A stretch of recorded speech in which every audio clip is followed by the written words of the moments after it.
Yeah, royal ones, we give thanks. Give thanks for your presence with us.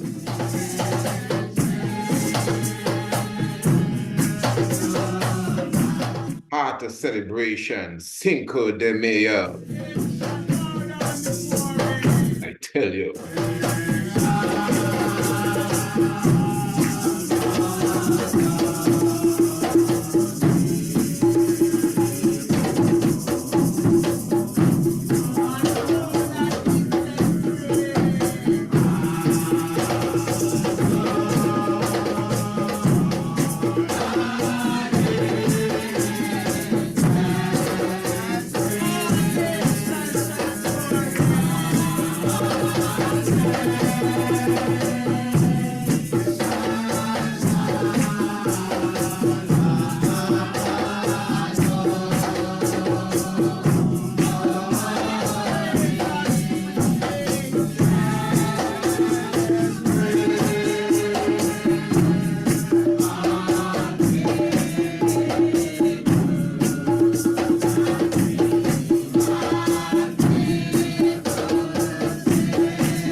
Yes, my beloved, give thanks. You don't know, glorifying Kadamawe Haile Selassie the first. Thanks to the Father and Mother of creation. We give thanks for Negus and Negas. I'm very thankful to have another opportunity to come before you, being in the land of the living. It's a hearty celebration to each and every one, as this is what is known as the Ethiopian Liberation Day, today being the 5th of May. And at the same time, there are some interesting alignments that we will be speaking of today in depth. This is an in-depth program today for sure. No corner cuttings and next time, and we talk about that already, everything. And of course, well aligned with even the Ethiopian Orthodox Easter, which is also even today. So for those who celebrate such and keep that tradition, all blessings for your celebration, as we are celebrating again Ethiopia in full accord. We're talking about the 5th of May. And we all know that the 5th of May represents the resurrection. We'll be taking some time to go into that this day. A beautiful afternoon, a very warm afternoon here in the island of Antigua. And of course, I'm saying blessings to all those who are with me internationally. Let me get all beautiful. Give thanks for your presence with us. And of course, even though I'm saying it's warm, I can see the heavy clouds should be gathering in. I even have my own little forecast monitor here where I can personally see. I don't even have to necessarily wait on the meteorologist and the climatologist. I could tell you what is happening next. Hey, family, Honorable Priest Isaac here with you. And of course, we represent Priest Isaac Institute of Holistic Knowledge. You can definitely link us on our website, priestisaacinstitute.com. And of course, we are definitely bringing forth more information and inspiration to you. Now, remember, also, we have before you the 25th day of May. 25th day of May, of course, that is the upcoming webinar, which is entitled, Who is the Lion of Judah in Revelation 5? And of course, for those who would have been listening to our programs previous night, we would have explained what this is all about. In fact, before I get into the explanation as such, I think this may be a bit easier for you to digest. Give thanks for your presence. We have a lot to speak about today. Yeah.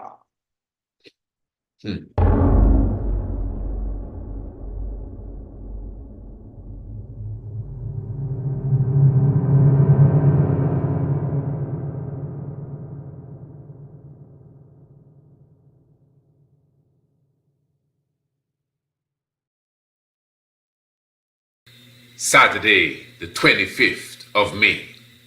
Two faiths, two different perspectives. One origin, Ethiopia. Ras I Adonis, Rabbi, Lion of Judah Society. The faithful of the Ethiopian Orthodox Church. A scholarly discourse on the subject. Who is the Lion of Judah of Revelation chapter 5?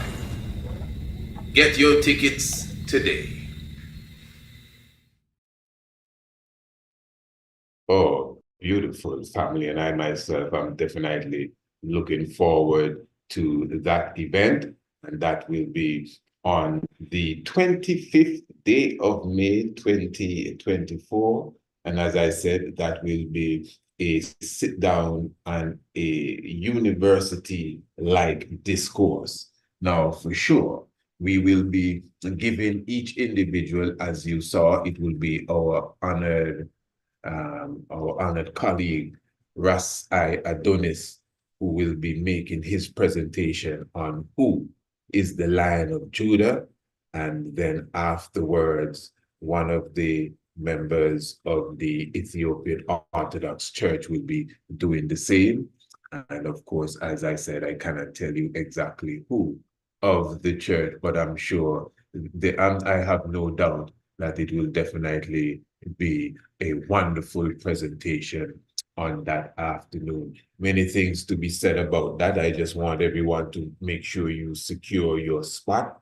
As I said, it's not going to be labeled as a debate. As I said previous evening, there's nothing really wrong with a debate, you know. In fact, a debate is a scholarly exchange of ideas where you encourage the other individual to source up, as it is said. But because the debate now has become SummerSlam and WrestleMania and the cage match and all of that kind of stuff, so we tend not to utilize that mentality of it. We want to see it as a scholarly sit down. For sure, no one is going to be arguing. We don't expect nobody to be slinging any sort of slurs to the other individual. Not at all. In fact, what we expect is that we are going to get a scholarly, a professor-like exchange amongst both sides, both individuals or both parties. So now really, the whole science is that, the Ethiopian Orthodox Church will not see Haile Selassie the first as the Lion of Judah in Revelation chapter 5. Yes, an individual may be quite humble and very ma'at in his spirit and say, well, he is our Lion of Judah, And so was Menelik. Menelik was a Lion of Judah too. In fact, Haile Selassie himself initiated an award which he gave to the late Rasmussen, and if I'm not mistaken, Empress Taitu as well, in the Lion of Judah Award, and still Zadi too, and Johannes the Fourth. So you have several Lion of Judahs, even within the political ranking of the Ethiopian structure. And then, as I was speaking to a few individuals who were very excited about this discourse here, and ones were saying, well, how I look at it, both the Christ of 2,000 years ago in that Advent and the coming King of Kings, they're both the Lion of Judah. And because, even the Christ, which is the Lamb, he had the features of the lion. And the lion now, which is Haile Selassie, humble like the lamb, and maybe ones don't see him trod with the dreadlocks. So they're different outlooks. And as I want to repeat again, I don't want to put nothing in anyone's mouth. In fact, I do not even intend to be the moderator for that session.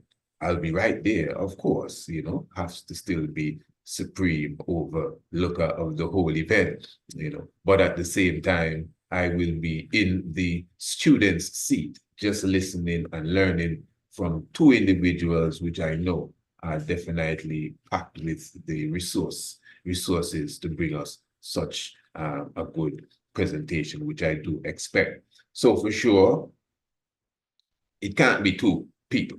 It has to be a specific person.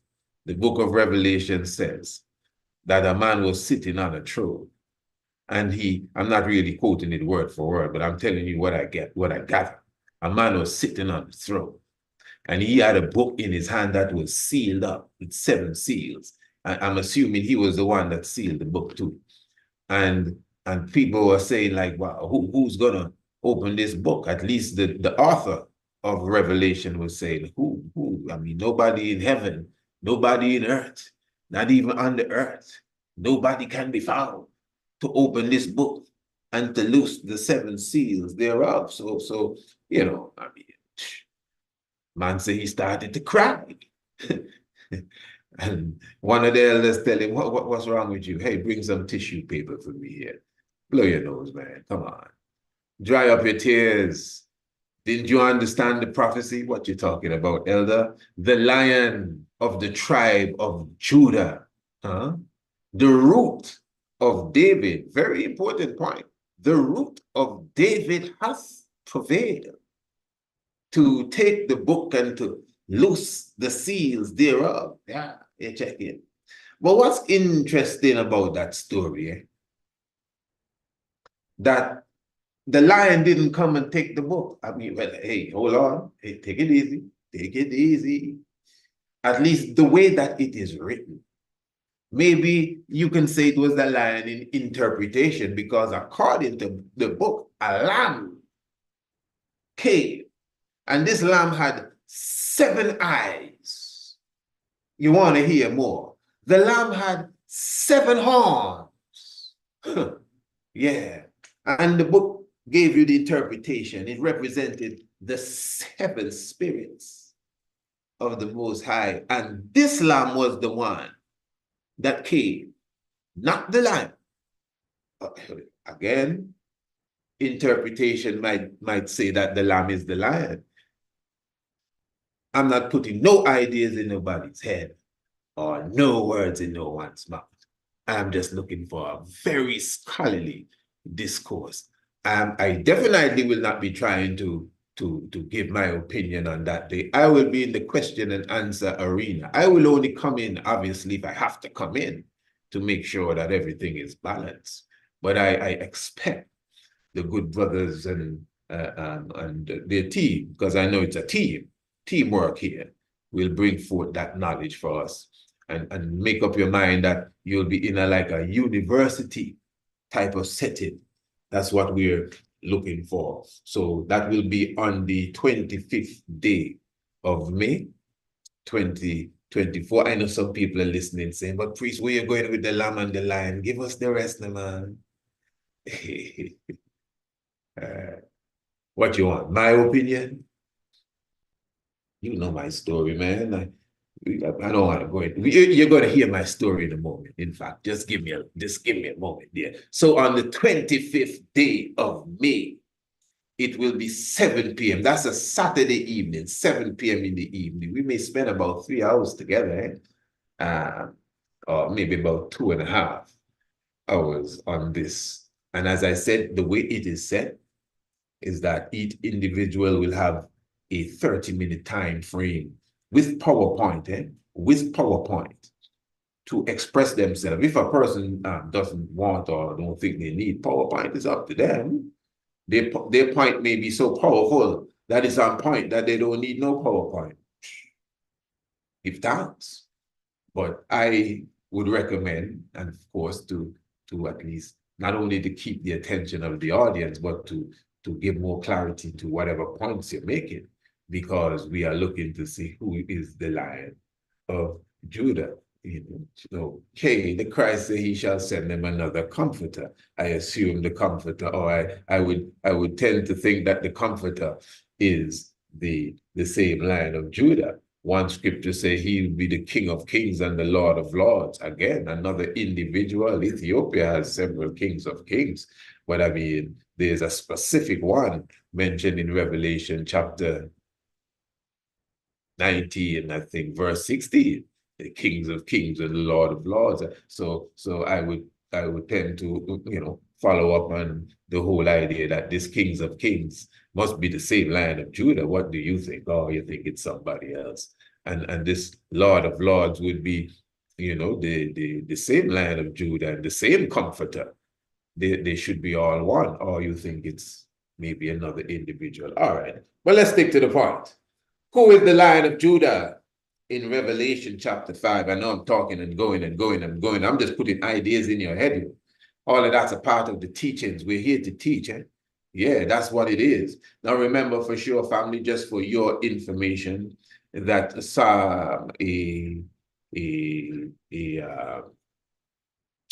a question and answer period will be given afterwards, where you will be given a time frame as well to ask your question, and we will also give you a chance to make a comment if you want to. I know I've been to sessions and people open the floor and say they don't want nobody else teaching, just questions. I mean, come on. I mean, come on, you're supposed to kind of make some comment. I would feel a way that I'm giving a lecture and somebody kind of tell me, even to think they're correcting me. I would love to hear the correction. just questions only. So no, but we will be very serious on our time frame because we really want this to be you know, if you want to say what, a standard like event, as we intend to have more tigers, temple of the sword. So yes, interested in the return of the tigers temple.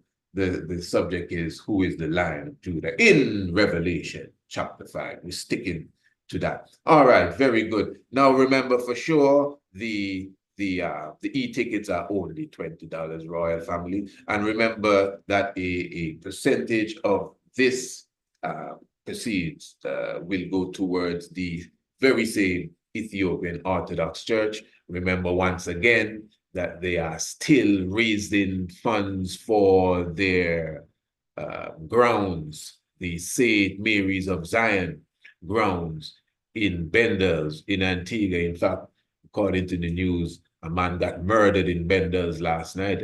Yeah, I just heard the news earlier before it came out. Somebody got slew in Bendels, but they have one man in custody as well. That's just in the same region of Greencastle Hill. So proceeds from such will be going towards the payment of their land. Remember, for those who were with us, when they sat with us, they gave their full story and exactly the situation with the land for St. Mary of Zion. And for sure, they will be looking for more assistance. Their GoFundMe has ever been in the link in our description. So the link is in the description. Well, I will be putting, yes, the link is already in the description below this video.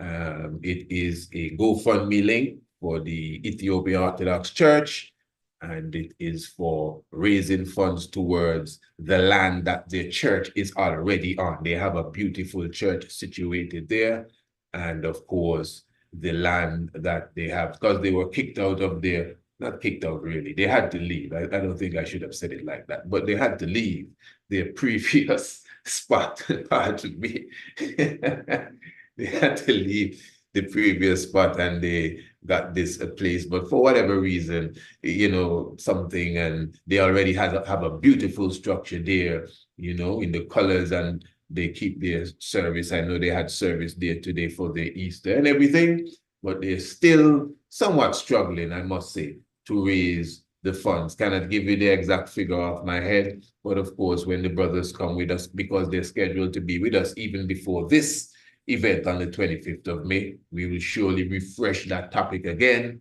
As I said, the link is in all the videos that we would have done, so you could just go into the link and search for, go into the description, pardon me, and search for the link for the Ethiopian Orthodox Church and their whole fundraising campaign. It's a GoFundMe. And so when you contribute, it goes straight to their GoFundMe and goes straight to them towards the payment.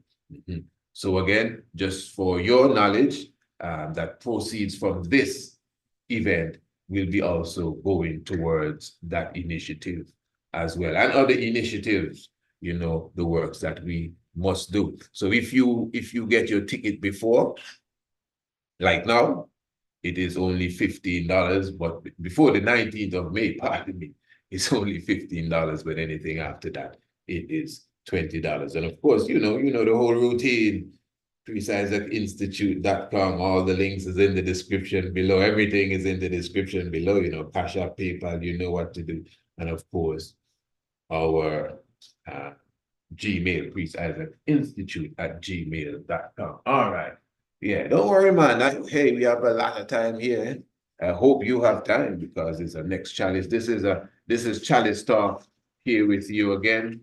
And of course, we will be reasoning on the celebration moment that is with us right now. We're talking about the 5th of May. Also in the Ethiopian Orthodox Church, they are celebrating and celebrating the Easter celebration on their leg. We'll be getting into some of that, but let me give you, I mean, this is a very nice poster. Give thanks for, or flyer, the Honorable Prince Alamase.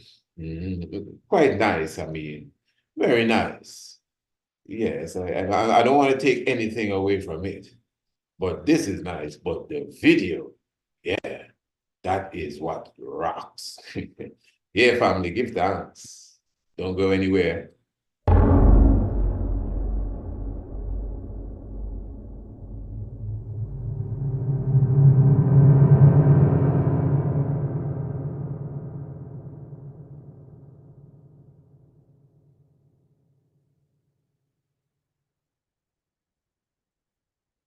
Saturday, the 25th of May.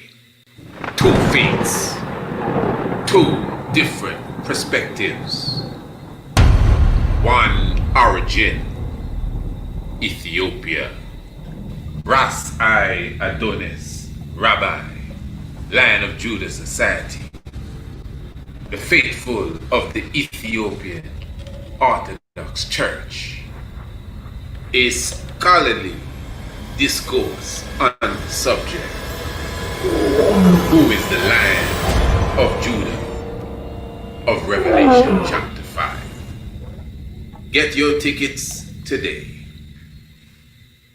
All right, beautiful. As I said, give thanks even for the work of the mighty young prince on even that production. Get your tickets today. And you know what else you should get today? Prosperity is a herbal remedy that has been naturally designed to nourish the prostate gland. Prosperity uses a combination of leaves, roots, and barks to create a tincture designed to nourish your prostate gland. It also will assist in prostate-related issues such as erectile dysfunction, swollen prostates, and problems related to the passage of urine. Call or WhatsApp 728-8289, 728-8289 and get your bottle today. Prosperity. All right, royal family, give thanks once again for your presence with us. And now, as I said, we are definitely preparing to go into this meditation. Where am I right now? Here am I. Oh yes, give thanks to the life giver and the keeper of life. The 5th of May, 1936 to the 5th of May, 1941. Listen, family, if you really want us to go in, you gotta just give me a chance to load up our next chalice. Listen, man, don't worry, we have time. We're here today. Just take it from me. You understand? This is a moment in history here. So you just got to give me a moment here. We are liberating, this is going to be deep. Ethiopian Orthodox style, we're liberating, celebration, resurrection. So resurrection continues. So you go and pack your chalice. Chalice talk. Yeah, this is chalice talk. Kind of thing. Who is the real lion? That's not necessary. Not picking sides, but and the truth we're talking about. The discussion is all. Yes, royal family. Sounds of the Ethiopian Orthodox Church. What is called the mallet of Saint Betrayal.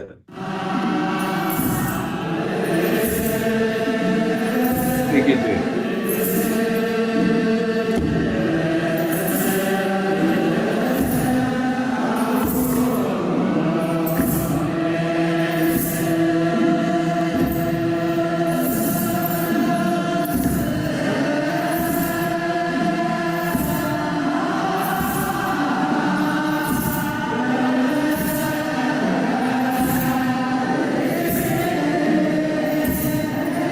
Family, now is a good time to share the link, eh?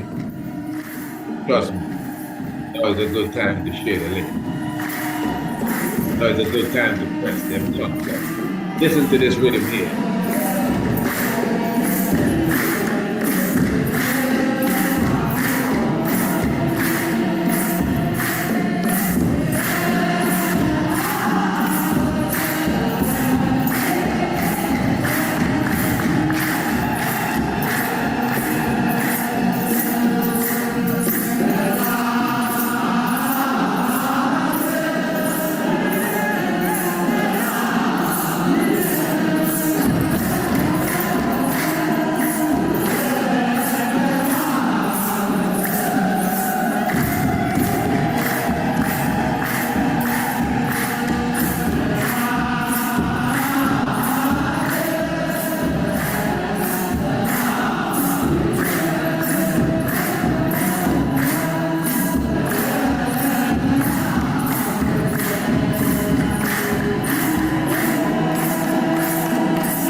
to give me an education that's like professor this knowledge, my people.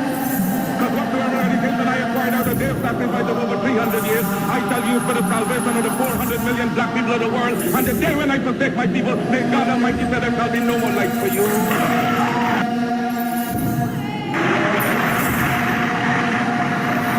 Unequivocally rejected the racist assumption of much white American Christianity, namely that God had created the black man inferior and that he had intended Negroes to be a servant class, hewers of wood and drawers of water. Well, I predicated my Jew of man on the doctrine of Imago Dei. All men, regardless of color, are created in the image of God. Now, from this premise followed the equality of all men and the brotherhood of all men. The biblical injunction of Acts 17:26 reminds us that he created of one blood all nations of men that dwell on the face of the earth. I was most interested in brotherhood within his own race, because if Negroes are created in God's image and Negroes are black, then God must in some sense be black.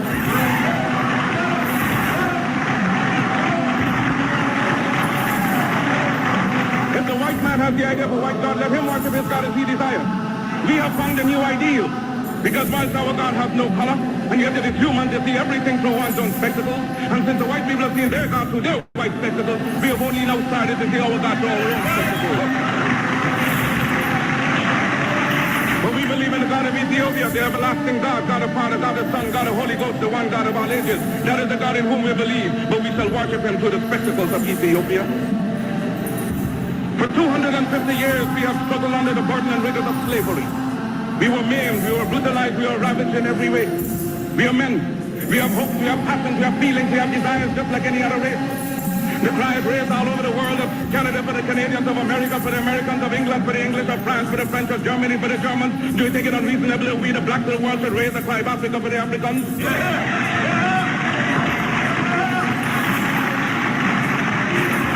The Negro is the man. We represent the new Negro. His back is not yet against the wall. We do not want his back against the wall because that would be a peculiar and desperate position. We do not want him there. It is because of this that we are asking for fair compromise. Where the Belgians have control of the Belgian Congo, which they cannot use, they have not the resources to develop nor the intelligence. The French have more territory than they can develop. There are certain parts of Africa in which they cannot live at all. So it is for you to come together and give us a United States of Africa. Yes, sir. Yes, sir. We are not going to be a race without the country. God never intended it, and we are not going to abuse God's confidence in us as men. We are men, human beings, capable of the same acts as any other race, possessing on the first circumstances the same intelligence as any other race. Now Africa's been sleeping, not dead, only sleeping. Today Africa is walking around not only on our feet, but on our brains. You can enslave what was done for 300 years the bodies of men. You can shackle the hands of men. You can shackle the feet of men. You can imprison the bodies of men, but you cannot shackle or imprison the minds of men.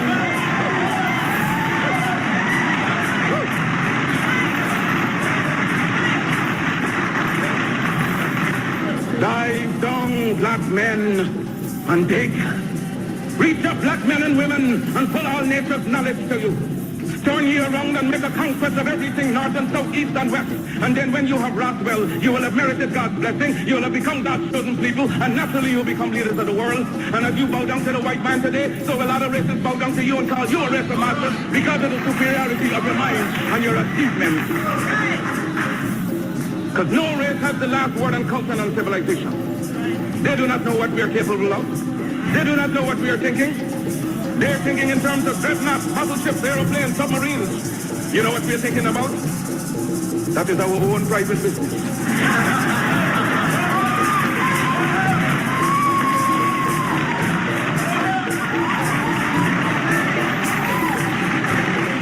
So give us credit for being able to use our minds. And with people becoming conscious of themselves, determined to use their minds, you do not know to what extent they can go. Liberate the minds of men, and ultimately you will liberate the bodies of men. We love the white race, not for social fellowship, but for the common brotherhood of God intended we should live. What satisfaction can anyone get in being happy and see his brother wallowing in filth, dirt, and disease? How can you be happy living in luxury and your brother's living in disease? And then when you try to help the one out of the disease, the subtle culprit talks about disloyalty. Black men of Carthage, black men of Ethiopia, of Timbuktu, of Alexandria gave the light of civilization to this world. Ethiopia shall stretch forth our hands unto God, and princes shall come out of Egypt. Because classes, nations, races have been quite for over 4 centuries. Who was merely born abuse, insult, humiliation. compared to the prophet Job, has likewise lifted his bowed head and raised it up to dark skies and cried out, I am a man, and demand a man's chance and a man's treatment in this world. But I shall teach the black man, to see beauty in his own kind and stop bleaching his skin and otherwise looking like what he's not.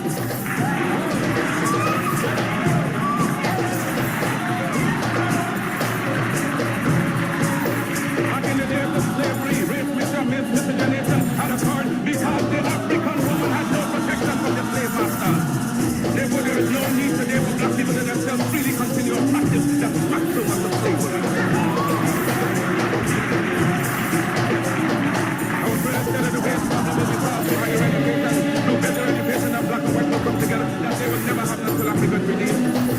Because if those who like WEB the war believe that the race problem will be solved in America through higher education, they will walk between now and eternity and never see the problem solved.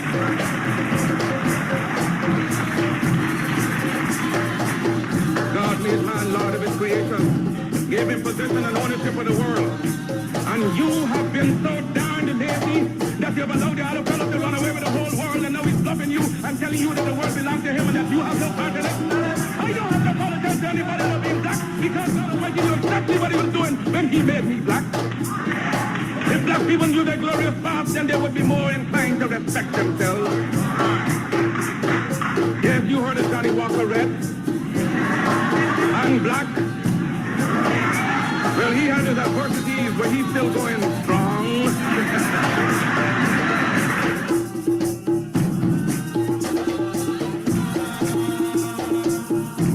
Yeah, good sound. All right. Yeah.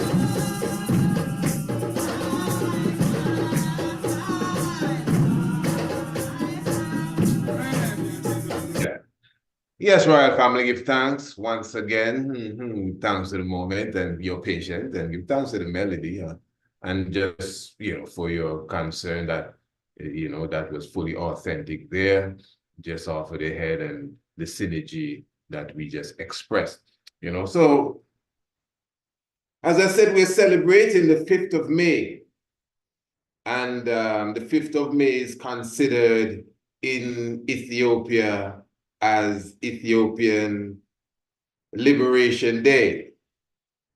And Ethiopian Liberation Day represents that grand day when Ethiopia was officially liberated from the aggressor, officially liberated from the miscreant, which of course would have been Italy, Mussolini, and all those who were backing them, because it went further afield, not just Germany, even those that would have pretended to be allies, they lied.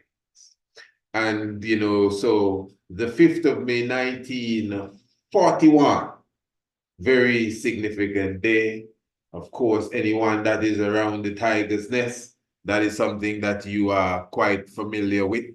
That whole discussion from the 5th of May, 1936 to the 5th of May, 1941. And, we would have taken that reality and added that and brought that to the whole esoteric mythology of Asar or Osiris. And everyone knows the link is very clear. The master of ceremonies, not only the time frame, the 5 years, but also the whole Osiris mystery itself. But before we get to that, just the 5-year itself was very symbolic, because as you know, today is Cinco de Mayo, which is the 5th of May, Espanol, really. And, that is so deep, eh? Just the whole science of the May and the Mayo, which means water, which is really what the resurrection science is all about, coming out of the water. Yeah. So when when Asa went into the underworld, I think I have to really begin there for sure. When Asa went into the underworld, remember for sure, again, Haile Selassie's link with Asa is undeniable. Asa or Osiris being the chief deity amongst. Hey, let me say something here. Pardon me. Sorry, pardon me. Pardon me. You know, I mean, being dogmatic is one thing. Sometimes I have to wonder if people are really listening or they're just pretending. You mean to tell me amongst individuals that say that they are Rastafari, that should be seeking knowledge, you still ignorant about Egypt up to today and still wondering, oh, Rastafari Egypt. I can't believe I still see people saying these things. You must be, I'm telling you, no, I'm not giving you no pass. I'm not giving you no pass. As Christ would have said in the Bible, if I did not come, you would not have sinned. Straight up. Maybe no one was there to tell you, but I think we would have made this crystal clear. You understand? Straight up. And then those who are caught up in the Egypt and they just totally forget everything else. I'm not giving them no pass neither, because we would have showed the proper balance. Yeah, I had to bring that in because, I mean, up to now, at this time, come on, brothers and sisters, or you're just playing around. No, I can't see nobody sensible. That means maybe you should take time and go through the catalog that we have here on the YouTube channel. Give it about a strong, just watch the videos alone and then think again. And if you're still talking that as if, oh, on Egypt, 5 on Egypt, Moses and Pharaoh, and well, no, well, it's all right. Maybe you should go and do something else, to be honest. This is strange, man. Some of us, we too stiff-necked, eh? Straight up. I mean, I have to say it like that because that is what it is. So we got to grow up, you know, because this is a serious time. So when we're highlighting again, Asa, the king of Egypt, and of course, you know, Egypt is Kemet. Is the crooks that call it Egypt. Confuse you, but you don't need to stay confused. So the ancient king of Kemet, the god of Kemet, the Asa, you know, which is considered to be God in flesh.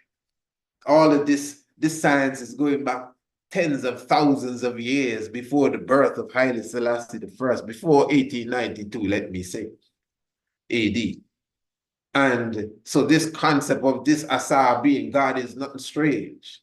But it just so happens that the story of Asa, in a nutshell, without going into any detail, it just so happened that this story of Asa as an allegory, remember it's an allegory, it's symbolic. Eh? These are household words nowadays. Allegory and symbolism and mythology. Everybody is saying it now. Okay, give thanks. But anyway, so they are. But they align now. I hope they start to say this part too. But they align with history. They crystallize in reality. You know, that's how prophecy is revealed. All of that is prophecy. Prophecy is revealed in history. Not in a next story, you know. Don't tell me a story about a story and say, well, yeah, look, it fulfilled here in this other story here. No. In history. I know his story, and I'm not going to fight over the words right now. You know what I'm talking about. In actual accounts, then let's get clear. In accurate accounts of things that would have happened in time and space, what people call history. So Haile Selassie I, number one, Asa, born in Ethiopia, right off the bat. First visit was to Arabia. I mean, I'm telling you, everything in a line, Haile Selassie again. And then now, the coronation of the King of Kings and the coronation of Asa, which is considered to be a banquet, where the 72 individuals would have come to Asa's banquet, just as the 72 representatives of the 72 nations were at the coronation of Haile Selassie I. Remember, we have a whole book about this, by the way, which is entitled The Heavens Declare the Glory, subtitled Rastafari and the Cosmos. You can definitely check our website and get a copy of that. And the website, again, the link is in the description below this video. Just directly below, you press it and you go straight to the website, and you could find all the books and documentaries there. Once you're a subscriber to the Tiger's Nest, that's not a problem. Eventually, that book will come to you. The Heavens Declare the Glory. Rastafari and the Cosmos gives the full understanding of how Osiris or Asa, definitely was put into the coffin and, of course, cut into 14 pieces eventually. And, of course, remember, as we have clearly showed in the book, depending on the science used and the flood of the Nile, it is said that Asa was cut into 16 pieces. All of that was utilized to show that even when Haile Selassie I went into quote-unquote exile, which is the beginning of this whole 5th of May event from 1936. This is the 5th of May. That's why the date is key too. The 5th of May 36 is the date on record where they would say that Italy would have captured Addis Ababa. The very same day, the 5th of May 36, not 41, is the 5th of May 41 that the emperor would have, returned that very day, not returned to Ethiopia, but returned specifically on the throne officially. I mean, it's just full cosmic. And so it not only aligns with Asa's 5 years, it aligns with the whole 5 concept of grace. 5 is the number of grace. For those who study spiritual numerology, as well as theological numerology, 5 is the number of grace. So that is why it is said that Christ would have bore 5 bleeding wounds, and the black 5-point star.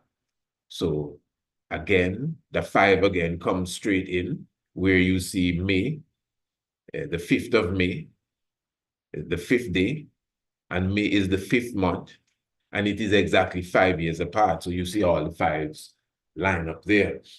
So it's undeniable. This is what I'm saying. Anyone that still is twisting, and this is just one thing I'm speaking of. There's so many vibrations we would have brought to the forefront that any genuine, honest, seeking person would just stop this nuts and bolt talk right about now and just fall in line. And, people just don't want to accept, that, yeah, man, he got it for real. Straight up. I mean, if you got it, I'm going to tell you got it. Yeah. Not no emotional. People think because they show you plenty emotion, you're supposed to drop your weapon and just come in their camp and upset with you when you're not moving. I told you already. Told me what? Man, yo, listen, this ain't no joke. This is facts, evidence. Put it on the table. Yeah. I mean, when no one can deny. Like, for example, even this, just what we said, and we didn't even say it. We just kind of put it on the table. If I was to do the lecture on that, I mean, when I'm done, nobody could move. You can't move because it's just undeniable. And that's just what it is. All right, even what I just went into there a moment ago, that was not even on the agenda. What I want us to do, I want to actually highlight the importance of understanding or comprehending in reality the human aspect of that same mythology that I just gave a kind of quick run through. And the reason why I would seal it there with the run through is because while I go through this presentation, I can harp upon the mythology again and show you where it fits in perfectly. Now, for this, I would have to go to some videos that many ones may be familiar with that you could find on the internet, and it relates directly to, again, the whole aspect of Haile Selassie and the moment in exile. Or this is the Easter video. I will deal with that one afterwards. All right. Let me just put this one up here. I just want to show you this quickly here. Doing time in jail.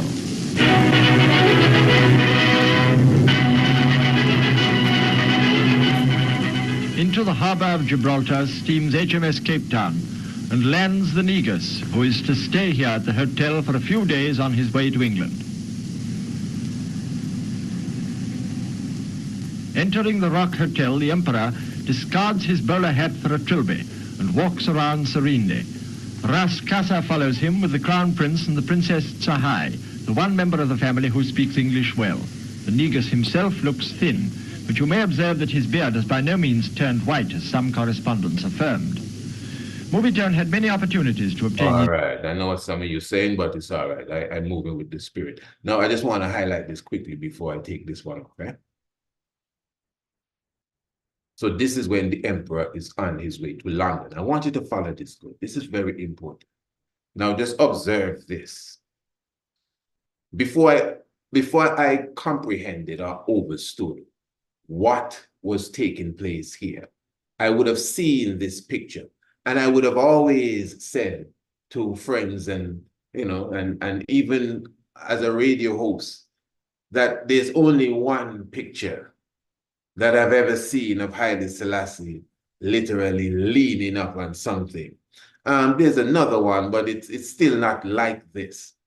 Now, this is when he was coming directly from Ethiopia. This is basically how he left Ethiopia as such. Within, I don't know how long this would have taken before he would have reached London. Well, just a few days, really. So he would have gone to Jerusalem, and then I think it's to Gibraltar, Malta, going to Gibraltar, and then eventually ending up in London.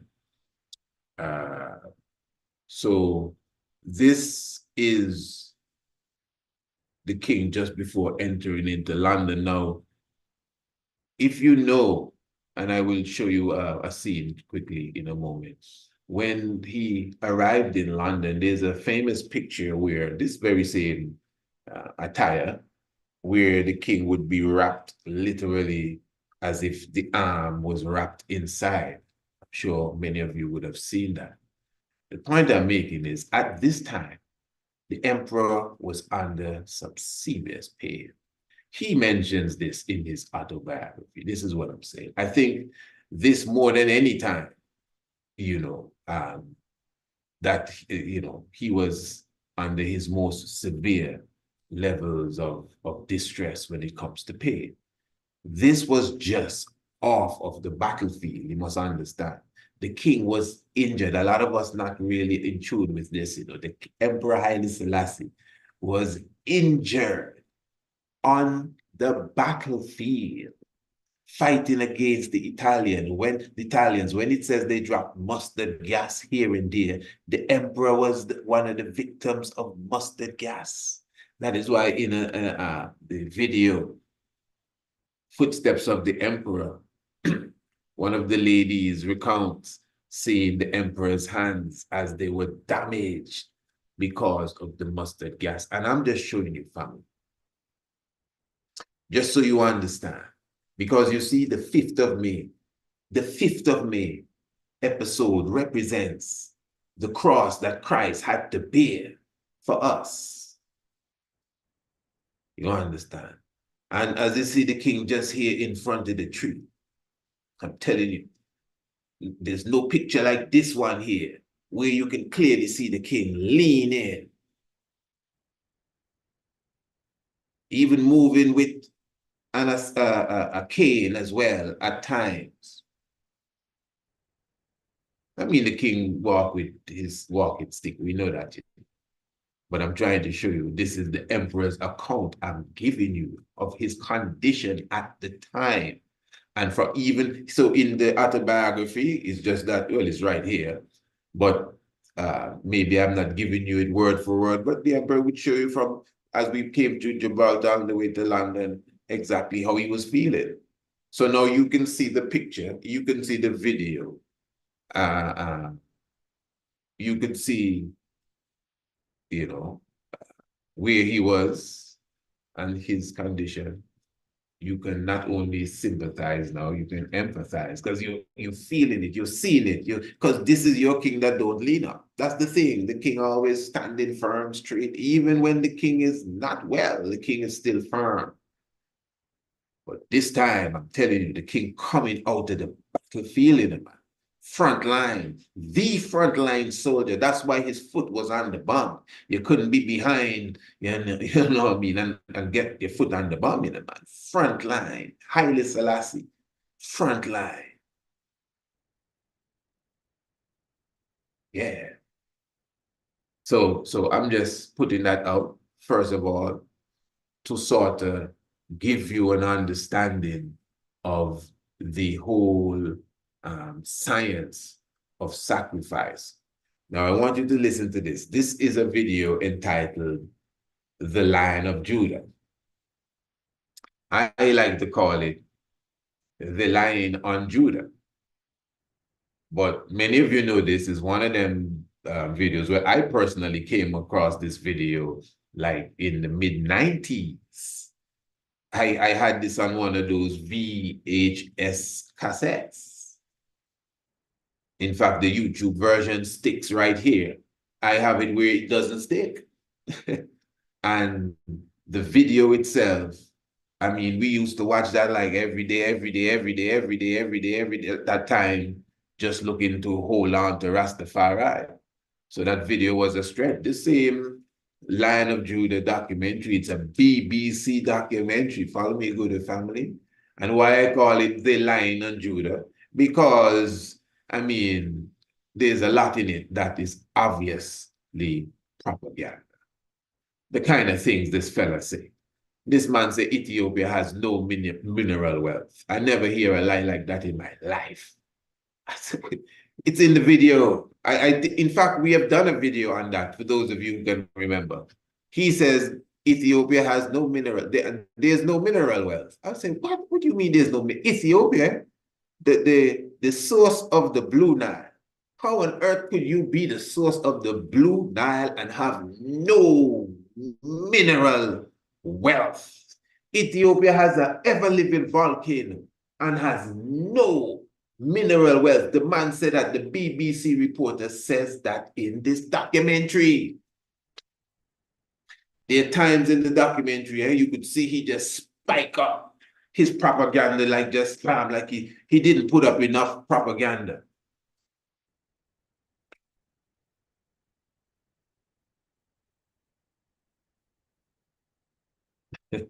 I don't want to go into the rest of it. There's a few other things he said. We may come across some of it while we go through this.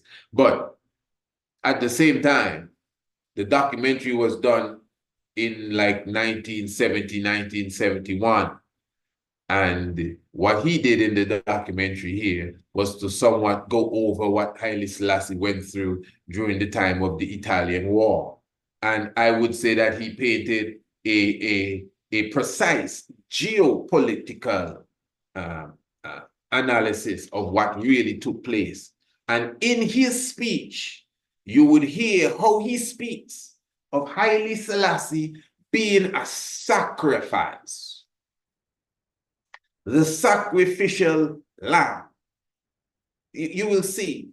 And at the same time, certain words and terms that have been used, like the first to be sacrificed and the first to be resurrected. These terms are used literally dealing with the events of the Italian-Ethiopian War. Remember, we are connecting the Italian-Ethiopian event as the sacrificing, the literal prophecy of Osiris, the literal biblical prophecy of the Christ who bore the 5 bleeding wounds, who went into the Amenta, who went into the underworld. That's what we are saying here, and all the other allegories and prophecies of the God figure that went into the Maya, went into the Mayo, went into May.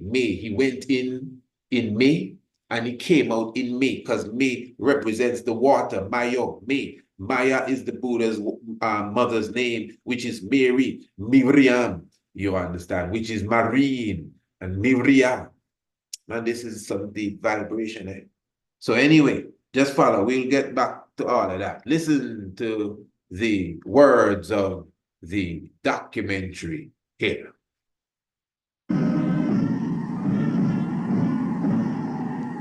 But Haile Selassie in his time has been far more than just the ruler of a small African state. He's become one of the great survivors of our day and of yesterday, riding out in shrewd triumph all that the 20th century could throw at him. Well, this is how he begins his video. Haile Selassie, listen good. But Haile Selassie in his time has been far more than just the ruler of a small African state. Haile Selassie in his time has been far more than just a ruler of a small African state. He's become one of the great survivors of our day.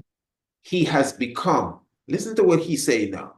He has become one of the great survivors of our day. And of yesterday.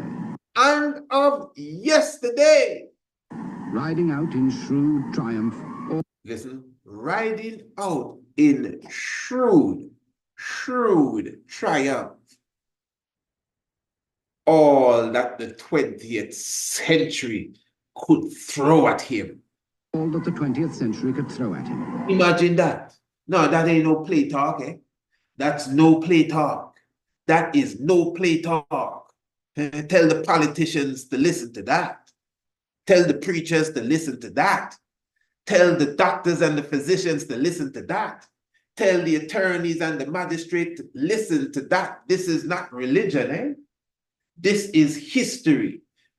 Pardon the passion, eh? But this is, I'm telling you.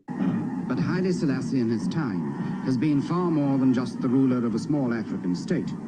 He's become one of the great survivors of our day and of yesterday, riding out in shrewd triumph all that the 20th century could throw at him. So he rode out in shrewd triumph all that the 20th century could throw at him. So the 20th century was throwing something at the King of Kings. Not something, all that they could throw, even the kitchen sink. So the 20th century now, meaning the turmoil that came with it, the ostracization that came with it, oh man, when we go into the covert operations that came with it. Yeah, even when this documentary was done, it was just a decade after the attempted coup that came with it. Yeah, many things came with the 20th century. And the 20th century threw it at Haile Selassie I. And he rode out, according to this BBC reporter, in shrewd triumph. And the reason why I highlighted that this is supposed to be one of them propaganda documentaries is just to show you that the reporter has no love lost for Haile Selassie. Yeah, he's just telling it as it is in this case. Now here it is.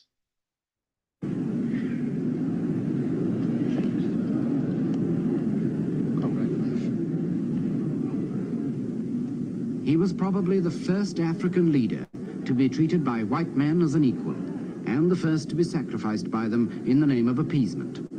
He's learned to trust nobody, except perhaps his dog, and yet he's won the respect of the world, for there's no man alive today whose life has spanned so much. Now, in his old age, he's practically the incarnation of the history of our time. Now, let me be clear here. I want you to understand this documentary, as it's being done, was in real time. So in other words, it wasn't the case as if the documentary was speaking of a time gone by. Well, it will be going into the 30s and the 40s. In fact, the documentary goes into 1892 when the emperor was born. But what I'm saying, like, for example, the pictures that you see is like in time, real time. So the documentary is not, it's actually done even before the Derg took over there, but not too long before the Derg took over. You comprehend. So it's in real time. Yes, that's the point I'm making. So he's giving an analysis now of all that he would have seen thus far as it relates to Emperor Haile Selassie I. So again, He was probably the first African leader to be treated by white men as an equal, and the first to be sacrificed by them in the name of appeasement. And the first to be sacrificed by them. So herein again, sacrifice. So the emperor is seen as the first to be sacrificed. The first, you know. The first. Wow. Interesting language. He's learned to trust nobody, except perhaps his dog, and yet he's won the respect of the world, for there's no man alive today whose life has spanned so much. Now, in his old age, he's practically the incarnation of the history of our time. Now hear that. So how they forget him in the history of our time then? If he is the incarnation of the history of our time, how is it that he is nowhere to be found in the history of our time? No leader alive. Of the world, for there's no man alive today whose life has spanned, and yet he's won the respect of the world, for there's no man alive today whose life has spanned so much. But there is no man alive today whose life has spanned so much. Now, in his old age, he's practically the incarnation of the history of our time. Now, in his old age, he's practically the incarnation of the history of our time. Now, obviously, as I said, we're not going to be watching the video. I'm just going to be skipping to some key points that I want to highlight, because I'm basically highlighting the concept of the sacrifice and the resurrection for you. Now, let's listen to this part here. Governors of Africa's colonial territories came to salute the independent African king. So this is where the 72 nations came to pay honor. These colonial masters coming and bowing down to the African king.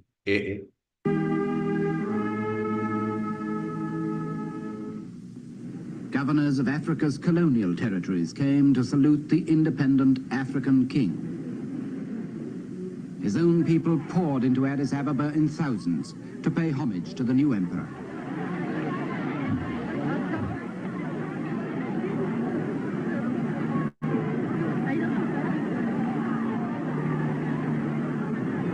At this moment, Ethiopia seemed about to be the first country in Black Africa to step hopefully into the modern world. Instead, the modern world marched almost at once into Ethiopia, far more brutally than before. Benito Mussolini, the Italian dictator, proclaimed he would create a new Roman Empire, and he aimed at the one place left for imperial conquest in Africa, Haile Selassie's Ethiopia.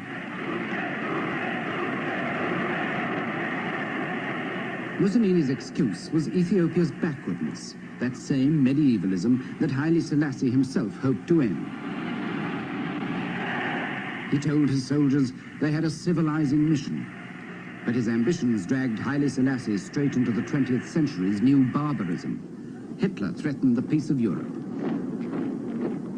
As the Nazi troops marched, Western statesmen quailed at the thought of a new war. War wars are horrible, and as dangerous as they are horrible. In the mouth of Ramsay MacDonald, Britain's Prime Minister, the age of appeasement was born. Its first sacrifice in the cause of peace in our time was to be the Emperor Haile Selassie. All right. The first sacrifice in the quest or the search for peace in this time, they never found the peace. In this time was to be the Emperor Haile Selassie. Now, why is he keep repeating this sacrificial vibration. And he's also highlighted the first to be sacrificed. What is he really talking about? And that is why I literally gave you about a minute worth before I came to that point. I could have just come to that point. But understand the history. This is why history and knowledge and you know, doing your research, etc., is extremely important, royal family. Because if you understand or if you comprehend the season and the time, again, we're looking at the coronation in Ethiopia of Haile Selassie I. And you got to be sharp in this business here. And for sure, you know, at the coronation of the god and king and the goddess of all, Empress Menen, our mighty and royal mother, you know, Ethiopia began a next level of modernization. It didn't begin there. It didn't begin in 1916. But 1960 was a next level of the modernization. Why? Because in 1916, this is when on the 27th day of September, I think that's the official day, when Empress Zaditu became the queen, the Empress of Ethiopia. And Haile Selassie I became Rastafari, you know, the regent, Rastafari. So that was in 1916. So that level of what you would call it there, modernization came to another level in 1916. And then now, in the time of Menelik II, because this is what I'm trying to show you, you know, family, the modernization, as they refer to it as, really, ones would consider that it really began in the time of Menelik II. So Menelik II, you know, the thing is the first hospitals and all of that stuff, at least to the modern way of saying it. Because you see, before I go too far, let me say, sometimes I'm careful how I say these things, you know, because we're talking about an ancient kingdom going back 4,000 years and more, you know, in fact, more, 4,000 BCE, 4,470 BCE, isn't it? Is our king's list beginning. So that's 6,000 years ago. That's like from the creation of the world, really. We have a kingdom, a kingdom and a nation, and you're going to tell me it's just 100 or something years ago we built our first hospital. We just get a constitution. We just built our first school. Now, so what I'm saying, you have to know how to put these things that we say as far as being historical facts into context. You know, it's speaking in this so-called modern time. You see, the modern time, I don't know when it began. I guess maybe the modern time began after the transatlantic slave trade was abolished. I would believe it's something like that. So they would start their record from many times there. That's how they do their show, you know, and pretend as if, well, Europe is ahead. They do it all the time. So when they start slavery done and slave trade done, Europe ahead, black people behind, come on, man, when are you going to modernize? Yeah. So we have to be careful how we utilize these historical facts. But according to the history, again, it was Menelik the second who again would have built the first hospital, and of course would have also, as they said, would have opened the first schools, etc. But Haile Selassie I now would have in 1916, when he came to power, because Haile Selassie really came to power in 1916. That's really when he came to power. because when he was the ruler of the land, he himself says that in his autobiography, it was decided that I would have run the government of the country while Empress Zaditu would have been the empress. You know, but still, he still had to take her advice and get certain permission. We all know that. And of course, he had some opposition that he still had even as emperor. But as emperor, move aside. Nobody could touch or even say a thing. But at the same time, Revelation 19, verse 16, what do you think about that? 19:16, what do you think about that? Because that's when the Rastafari really came to power. That's when we call the name Rastafari. Many of us, we don't celebrate that day. You understand? When the king got the title Rastafari, which is Maskel, just like how today is Easter in Ethiopia, and it aligned with the 5th of May, Ethiopian Liberation Day, according to the cosmos. It doesn't happen all the time, according to the cosmos. Well, it's so interesting that there's a mystic alignment with the 27th day of well, this happens all the time, with the 27th day of September, which is Maskel, and how it aligns specifically with the coming of Empress Zaditu officially being crowned, and Haile Selassie I becoming a Rastafari. That's the date, 27th day of September. That's the birth date of Rastafari, as such, as a title, as a name that we have taken up, Rastafari. I wonder if you understand what I'm saying. In the year 1916. And now Revelation 19:16. And he hath on his vesture, you check it, huh? And on his thigh a name written. What's wrong with them people? You can't play with this. King of kings and Lord of lords. Yeah. This is not a joke. And the name is written 1916 for clarity. So you may be looking on his vesture and tie, and maybe it's written there too, I'm sure. But outside of that, in the cosmic sense, there you can see it clear as crystal. 1916. But you see, some people will say, oh, come on, man, that's just a coincidence. I agree, because it coincides. But listen, man, how many coincidences does it take for people to say, hey, this is the mystic vibration happening here? This is more than coincidence. All right, good. Now, hope everyone is blessed. Let us continue here. I want to keep the energy, you know, on the whole aspect of the resurrection. I told you we would have been here for a moment. Yeah. And the same signs of the Easter, and how the Easter, because Easter, the eastern star, the sun, Easter represents resurrection. This is what I'm saying. And in Ethiopia, they're you know, celebrating the resurrection, the Easter. That's my point.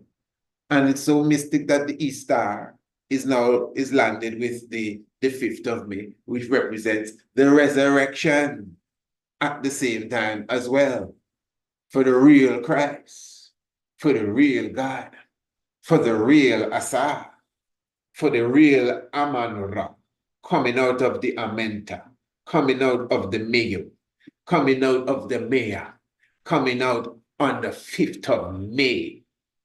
Yeah, Emperor Haile Selassie I. And again, this is not no religious, you know, kind of framework here. This is just reality. In fact, we're using history. We're giving you historical analysis to even prove our very point that we are bringing to you here. So let us continue with the narrative so we can get this documentary, at least to some degree, out of the way, and we can continue with the comment. Yeah. But for Haile Selassie, the final betrayal came at the League of Nations. Je me Pierre Laval, the French foreign minister, and Sir Samuel Hoare for Britain proposed to hand part of Ethiopia to Mussolini. Appeasement had triumphed. Collective security was a myth. Now, you see, so he's saying, he used the term betrayal. So as I was saying earlier, we have to understand where we are in history here. So after the coronation of the King of Kings, after modernizing Ethiopia, going to another level now, within 5 years, maybe 4 years, you could say Mussolini and Italy start to encroach. And then they finally attacked in the latter part of 1935. And the battle raged on and raged on and raged on until the Battle of Mechu. And of course, the decision was taken by the ministers, not even the God of God, according to other writings outside of his. He still didn't want to go, and it is even though the ministers voted, I think it's 23 or 21-3, something of the sort. According to the book I would have read that in, I think that book would have been The Mission by Hans Locker, or one of those books of them times there. You know, sometimes you have to be careful with them fellas there too. But anyway, and he was saying that the emperor still didn't want to go, even though that the members said, well, we decided that you have to go and appeal to the League of Nations first. And it was Empress Menin, when he went back to the palace, that was saying that, hey, you got to, because that decision was even made before the king went back to the home front, to the base as such, from leaving Mechu and going through the different provinces. That's when he stopped at Lalibela for a moment and prayed, and on his way home as such. And before they went home, according to that book, they decided that, hey, this is how we have to do it, eh? And according to the book again, Empress Menin somewhat sealed that deal. All right, so I'm giving you an understanding historically of exactly what is taking place. He left behind the agony of defeat to confront his betrayers at the League of Nations. Betrayers again. Ladies and gentlemen, the second speaker. You hear the term betrayal, betrayers. So the king has been betrayed. That's the whole thing with the Asa thing, you know. He was betrayed. Seth was acting like a friend. Hey, come on, man. I have 72 friends. Hey, what are you saying? I saw Osiris. Yeah, man, you're looking a little green today, man. And, you know, and everything was good. Hey, this casket is made for you, man. Come on, check it out. It's made of gold. And yeah, man, lock it up, lock it up. The same 72. Italy was at the coronation. The same 72. You just heard Sir Samuel Hoare and Pierre Laval of France. France was at the coronation. The same 72. England was the first to come to the coronation. Sir Samuel Hoare.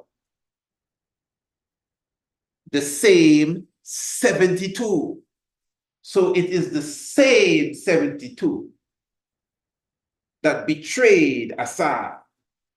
That was the same 72. Technically 52 in the League of Nations that betrayed the King of Kings. The point is, it's the same people. And remember, it was Article 16. Article 16 that was on trial. We all know that. Article 10 and 16, but 16 was like the foundation of it all. And it was 16 pieces that Assad was split up into. Let's hear what happens when he went to, check out the betrayal. He left behind the agony of defeat to confront his betrayers at the League of Nations. Ladies and gentlemen, the second speaker on the list is His Majesty the Negus Haile Selassie. He did so with a dignity that has become a legend. Monsieur le Président, Monsieur le...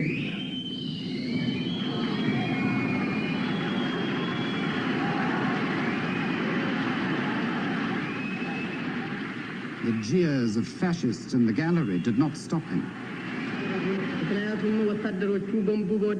I am here to claim justice, he said. What reply shall I take back to my people? Ah, gotcha. There was no answer, and there could be none. There could be none. The League was dead. The League was... So, said the Emperor, it is us today. It will be you tomorrow.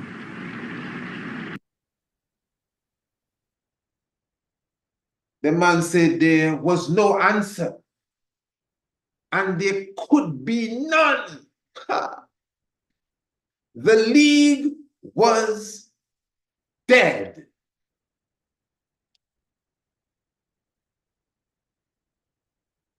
It will be me, it's me today. It will be you tomorrow. Hey, beautiful, beautiful poetry. Now you hear that.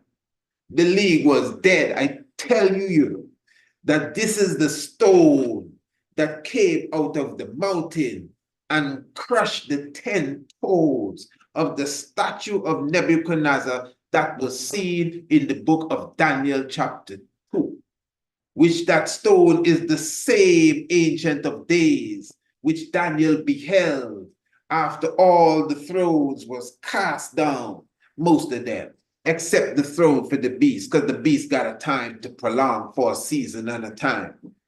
What do you think this is? This is some serious stuff. Haile Selassie the first crushed Freemasonry. We did a whole video on that. And I think that was because of a statement we made, making the point properly, but someone just didn't get it and was kind of upset with us to say that, oh, come on, man. How are you going to say Haile Selassie crushed Freemasonry, and they started to go into how much Freemasonry is around us as if we don't know. But we had to dig in to that prophecy so you could comprehend, you hear it for yourself. Eh? Freemasonry, this is the hall of Freemasonry. The League was dead. There was no answer, and there could be none. The League was dead. So, said the Emperor, it is us today. It will be you tomorrow.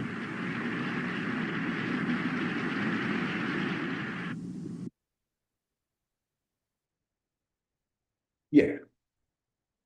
Now, again, let us just, just so we could understand and comprehend properly where we are, deep, with the understanding, again, of the whole science of even the understanding of the sacrifice. I hope everyone is blessed. Follow this.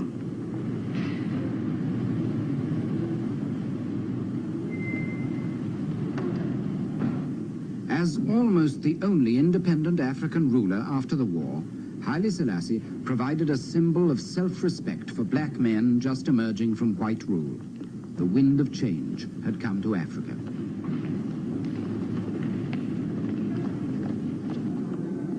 Recognizing the emperor's unique position, the United Nations chose Addis Ababa as its African headquarters, and he embarked on a new political career.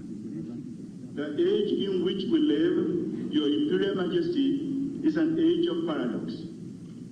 In his brand new Africa Hall, Haile Selassie presided at innumerable meetings of his new revolutionary colleagues. He became the great African father figure, the great African peacemaker, in the Congo, in Biafra, in Morocco and Algeria. It was a strange apotheosis for the King of Kings.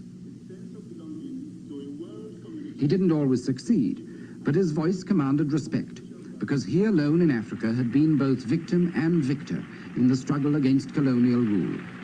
He alone had been the first martyr of the old League of Nations and was now a founder and guide of the new United Nations. All right, good.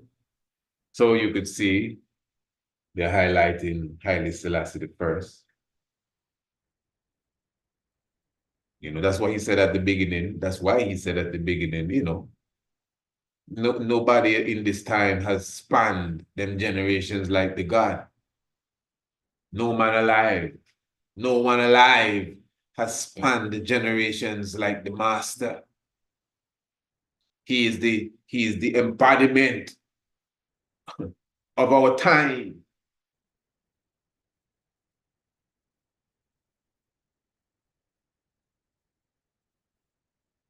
The first to be sacrificed. Look at him there. This is 1970. Ras, listen. You see all those black and white videos. All those names that come up. All of them dead in them. When you see the king sitting here. Not just Mussolini alone. Not just Hitler alone. Not just the King of England alone at the time. Not just Pierre Laval and Samuel Hoare alone. Not just all those people that were on the stage alone. Not just Victor Emmanuel alone. Not just who else they got. All of them. Just name them. Rudolph Graziani. What the other killer name there? All of them. De Bono, Bagdalio, everybody dead. Everybody that was in that movie dead. And look, the King of Kings still seated. I ain't saying people can't die or pass on. Don't get me wrong, eh? But we're talking, we're looking at, we're putting this in context. That's what I'm saying. You understand? Because we, as the emperor says, and I follow the emperor meditation, we don't rejoice over nobody dead. And let me just tell you that. But the reality is, all the enemies, all of them, and more is a list of them. None of them, nowhere to be found. When the emperor went and sat back on the throne, you know, most of these people were already gone. Eh? England had 3 kings when the emperor visited or went into exile in 1936. When the emperor went into England in 1936, England had 3 kings in 1 year, just dead one after the other. Well, not dead one after the other, but well, you could say that. One had to abdicate because of what he wanted to do. But I'm just trying to show you how the mystics work. And it's also symbolic of the Triple Crown monarchy. To me, man, it's showing you who is the real king. Someone's argued that when the king came in, there really was no king. Yeah, Idi Amin, the last king of Scotland. Yeah, talk about your Freemasonry. There is some depth to go into now. The first to be sacrificed. Hear what this reporter says here. Commanded respect, because he alone in Africa had been both victim and victor. He alone in Africa had been both victim and victor. From the 5th of May to the 5th of May, I am. There ain't nobody like Haile Selassie. The history of our times. Yes, that's what he said. He is the embodiment, I think he said, of the history of our times. And the history of our times has nothing to say about the history of our times. The being that embodies it. That's why we don't know nothing about the history of our times. Hear this. In the struggle against colonial rule, he alone had been the first martyr of the old League of Nations and was now a founder and guide of the new United Nations. He was a martyr of the old League of Nations. Not a martyr, the first martyr. The martyr of the old League of Nations. And now he is a founder and guide. A founder and guide of the new United Nations.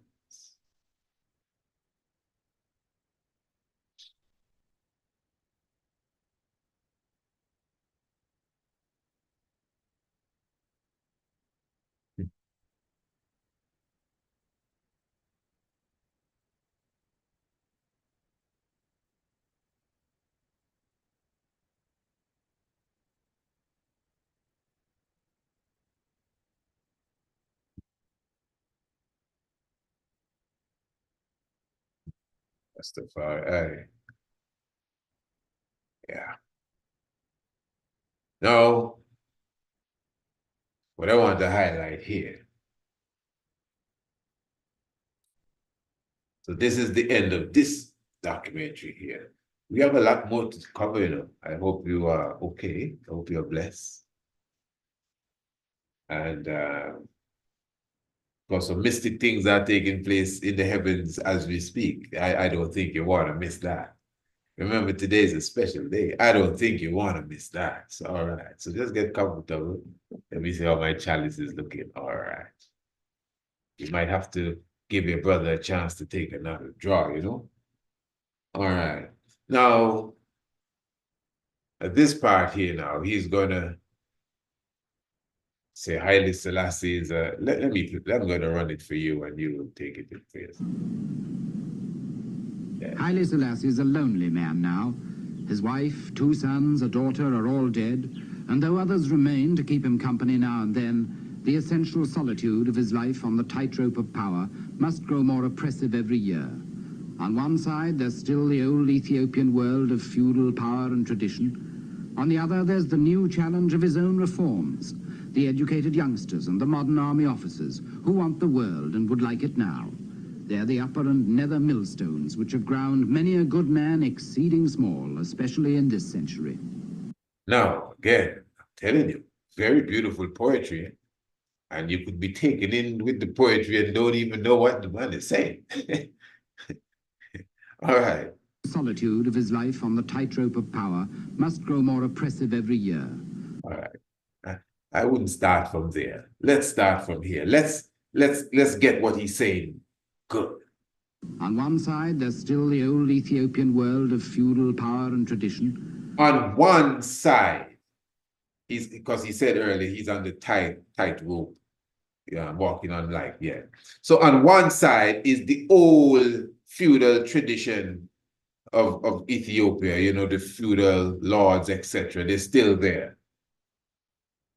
On the other, there's the new challenge of his own reforms, the educated youngsters and the modern army officers who want the world and would like it now. On the next side, there are the challenges of his own reform, the Haile Selassie. The educated youngsters, listen to this, the educated youngsters and the new army officers, the modern army officers, who want the world and would like it now. Okay, that's some serious stuff. They're the upper and nether millstones which have ground many a good man exceeding small, especially in this century. They are the upper and nether millstone that has grown many a great men exceeding small, especially in this century. They're the upper and nether millstone, the millstone that grinds the product, whatever the product is, that grinds it to dust. They're the upper and nether millstone.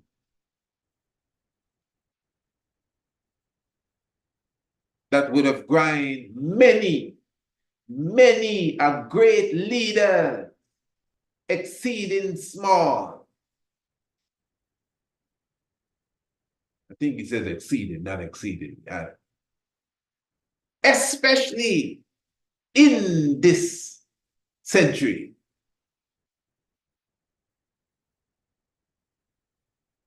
All right. You get it?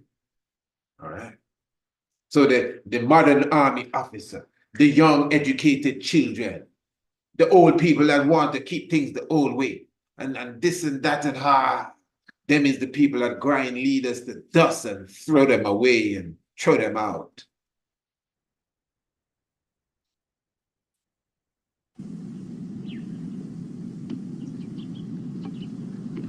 To have survived them for the better part of 55 years in power is something unequaled by any ruler in the world today. Who have survived him for the better part of 55 plus years is something unequal by any ruler in the world today.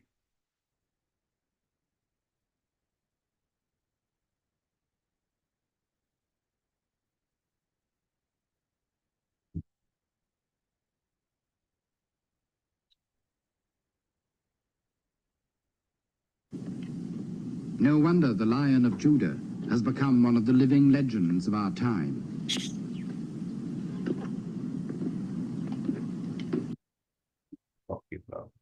Commentary written and spoken by David Holden. Now, we ain't done yet. We celebrated. Yeah, we celebrated. Footprints of the emperor. Footsteps, pardon me. And we're still going in the heavens. Listen, family, you got to give your royal brother an opportunity to, let me take a draw once again, and we take this to another level. What say you? So let me just remind you, first of all, of what is taking place on the 25th day of May.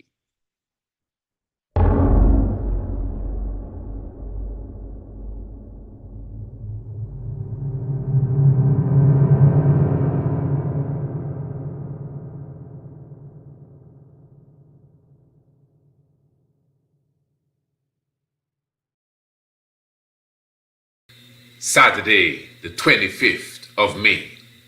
Two faiths, two different perspectives. One origin, Ethiopia. Ras I Adonis, Rabbi, Lion of Judah Society. The faithful of the Ethiopian Orthodox Church. A scholarly discourse on the subject. Who is the Lion of Judah of Revelation chapter 5? Get your tickets today.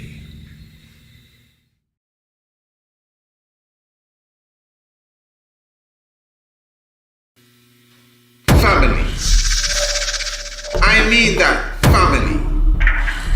Our youths, our young ones, our children, we need them, redeem them, and clean them. You see them, or else the enemy will come and scheme them. Family. I mean that. Family.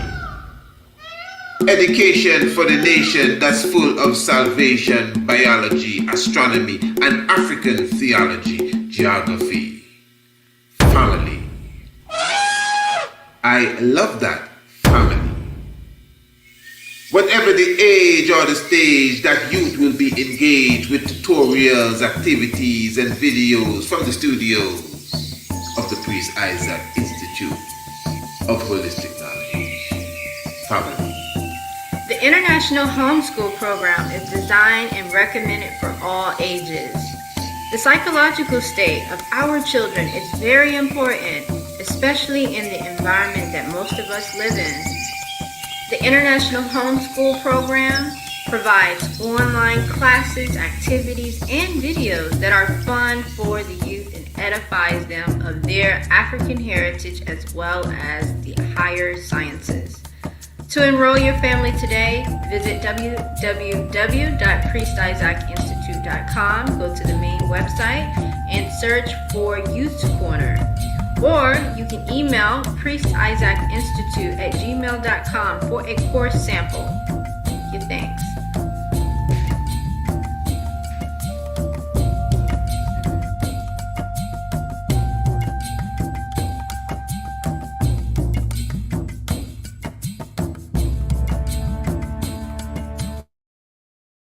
Prosperity is a herbal remedy that has been naturally designed to nourish the prostate gland. Prosperity uses a combination of leaves, roots, and barks to create a tincture designed to nourish your prostate gland. It also will assist in prostate-related issues such as erectile dysfunction, swollen prostates, and problems related to the passage of urine. Call or WhatsApp 728-8289, 728-8289 and get your bottle today. Prosperity. You know, family, I have a serious question there now.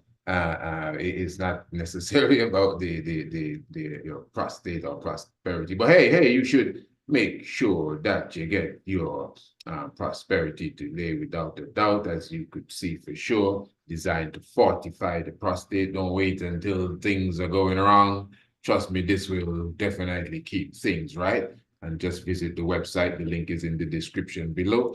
Prosperity, definitely a very inexpensive price to pay for your prostatic health. I mean, I don't know who is playing around with that, but if you're serious, you definitely check into the prosperity created and designed by our very own master physician, the Honorable Priest Kailash Alliance. Prosperity. But what I was going to ask you, how many of you, even those in the chat, how many of you are going to be checking me in June? Huh? Checking you in June? What are you talking about? What I'm talking about? It's the Summer Solstice Extravaganza, a festival unlike any other in the world. Join us for 5 days and 5 nights in the beautiful Caribbean island of Antigua. Come and full enjoy the pristine, beautiful beaches, the historical sites on the island tour. Indulge in the experience of the cannabis tour. And of course, the sunrise and the sunset hike to Green Castle Hill, the Stonehenge of the Caribbean, amongst the megaliths that align with the stars. Remember that this is an all-inclusive wellness event to include your plant-based, fully vegan meals, breakfast, lunch, and dinner. Transportation and accommodation will be provided for, plus yoga, meditation, and chalice talk with the Honorable Priest Isaac. Plus meet and greet with family and friends and the whole Rastafari experience Antigua team. Join us again from the 19th to the 23rd of June for the Summer Solstice Extravaganza. To reserve your space today, visit our website, priestisaacinstitute.com, or email us priestisaacinstitute@gmail.com. Of course, family, definitely looking forward to, seeing as much as the royal family as possible as it relates to even this upcoming summer solstice. As always, hey, definitely already looking to be going to be an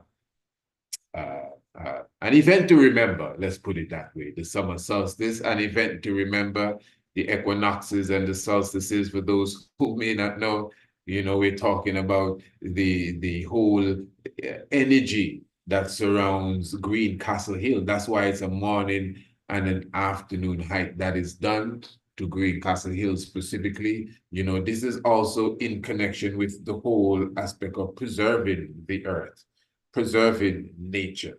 As ones would know, there is a special conference that will be taking place here in Antigua in a few weeks. And this is known as the SID conference. And this is to highlight, this is small island developing states that will be gathering here for a few days to be speaking about things of that nature, these small islands across the world, not necessarily in the Caribbean alone, small islands across the world, and how they can develop. That's what it is, small island developing states, and how they can develop and reach to another level, whether it's on the level of health, education, when it comes to obviously infrastructure, civics and government, and as well as the preservation of the environment, So that is also a very important aspect of what we do. because Greencastle Hill is still up to this day a hill that is caught up in a limbo, although we would have put in so much into the fight as it relates to the preservation of it. And that is a long story all by itself, but yet still that whole program continues, the Save the Greencastle Hill initiative, which is something we would have launched on the 3rd of November previous year, during the time of Patriots Day, for those of you who can remember. So when you come to the equinoxes, those of you who are coming for the summer solstice, you're actually playing your part as it relates to the whole preservation of Greencastle Hill, preservation of the environment, preservation of the ecosystem, etc., etc. You know, that the whole aspect of what they would call climate change, I mean, that has its own political agenda. It was once global warming. I think they changed their mind now, but still, it doesn't take away from the reality that the earth has been severely wounded, although the earth is very strong, you know, and is very resilient, obviously. So for sure, looking forward to your presence with us. It's going to be a wonderful time. Everything was said there in that ad, you know, from the cannabis store to the chalice talk to, you know, the island tour to the meet and greet to the conferences we'll be having, and of course the hikes, which are really the highlight, and so many other things. And, you know, sitting and meeting with myself and the whole Rastafari team, experienced team, of course, is going to be wonderful. All right, beautiful. Now, we are going to carry this still somewhere along the same line. And this one is taken from the footsteps of Emperor Haile Selassie I at Fairfield's house in Bath. I'm just going to give you a small excerpt here of Mr. Johnson. Mr. Johnson was walking along Victoria Avenue or somewhere of the sorts. He's going to tell the story. And he's going to explain to you what he saw. He was just a child. This is when the emperor was in Bath, in London, staying at Fairfields. And he saw the emperor. And as a child, he's going to give you the impression that he got of our God and King. Listen to this. I was walking with my sister in the Victoria Park. And I looked up, there was a man coming towards me, which I found very striking. He was immaculately dressed, but he was quite small, but very, very powerful. Great sense of energy coming off him. And he walked up to us and spoke to us, and with great charm. He had a very gentle, quiet voice, very quiet. He patted me on the head, and I can remember to this day the sense of being in the presence of someone who was more than a man. His eyes were very powerful, very dark, but very truthful. There's a sense of truth, honesty, perfection. And this is a memory that stuck with me all these years. And I'm pleased to have met him. Perfection. Hail up the man Benjamin.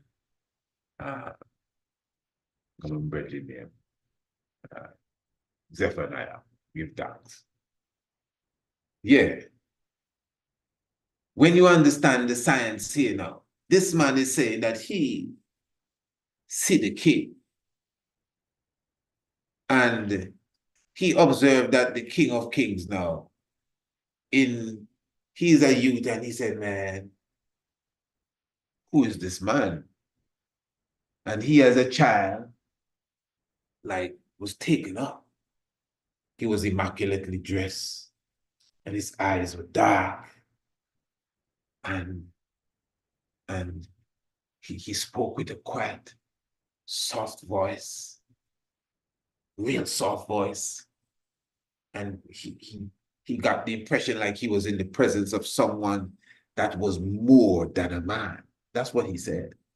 He got the impression, even though he's a big man, he's still recounting with his eyes getting misty, that he got the impression that he was in the presence of someone that was more than a man. He even went on to say, perfection. And I am happy up to this day that I would have met him.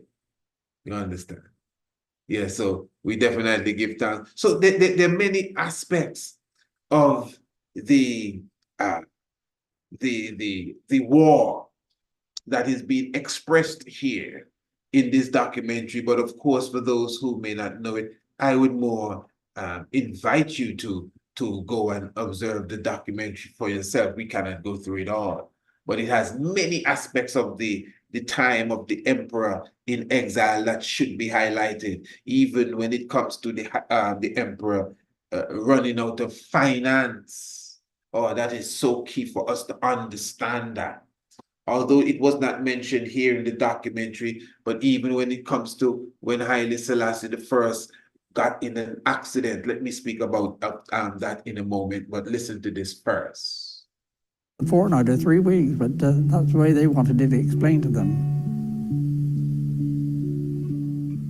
The Emperor's faith provided comfort from the depressing fact that his country and people were now being governed by fascist Italian rule. It was for this cause that he relentlessly channeled all his energy and focus.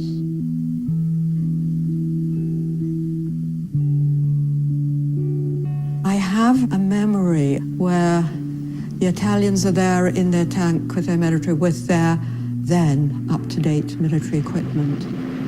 And the Ethiopians are there with their spears and their horses. And there was a sense that there is no way that they're going to be able to combat. No, I want you to understand that this lady that is speaking here, her parents had a theater, a movie theater, a movie reel theater of the sorts at the time. And the emperor, Haile Selassie, would come and visit the theater. That's there in Bath, and would see films of the Ethiopian war. So she, as a young girl, was privy to be in the presence of our God and King. She even ate with him, with the family, the royal family, as a little girl, and her family, obviously. And her account says that nobody was supposed to speak if the God didn't speak, Haile Selassie I. So she now is giving you her account of sitting in the theater one day and literally seeing what's going on. And their horses. And there was a sense that there is no way that they're going to be able to combat that mechanistic sort of force.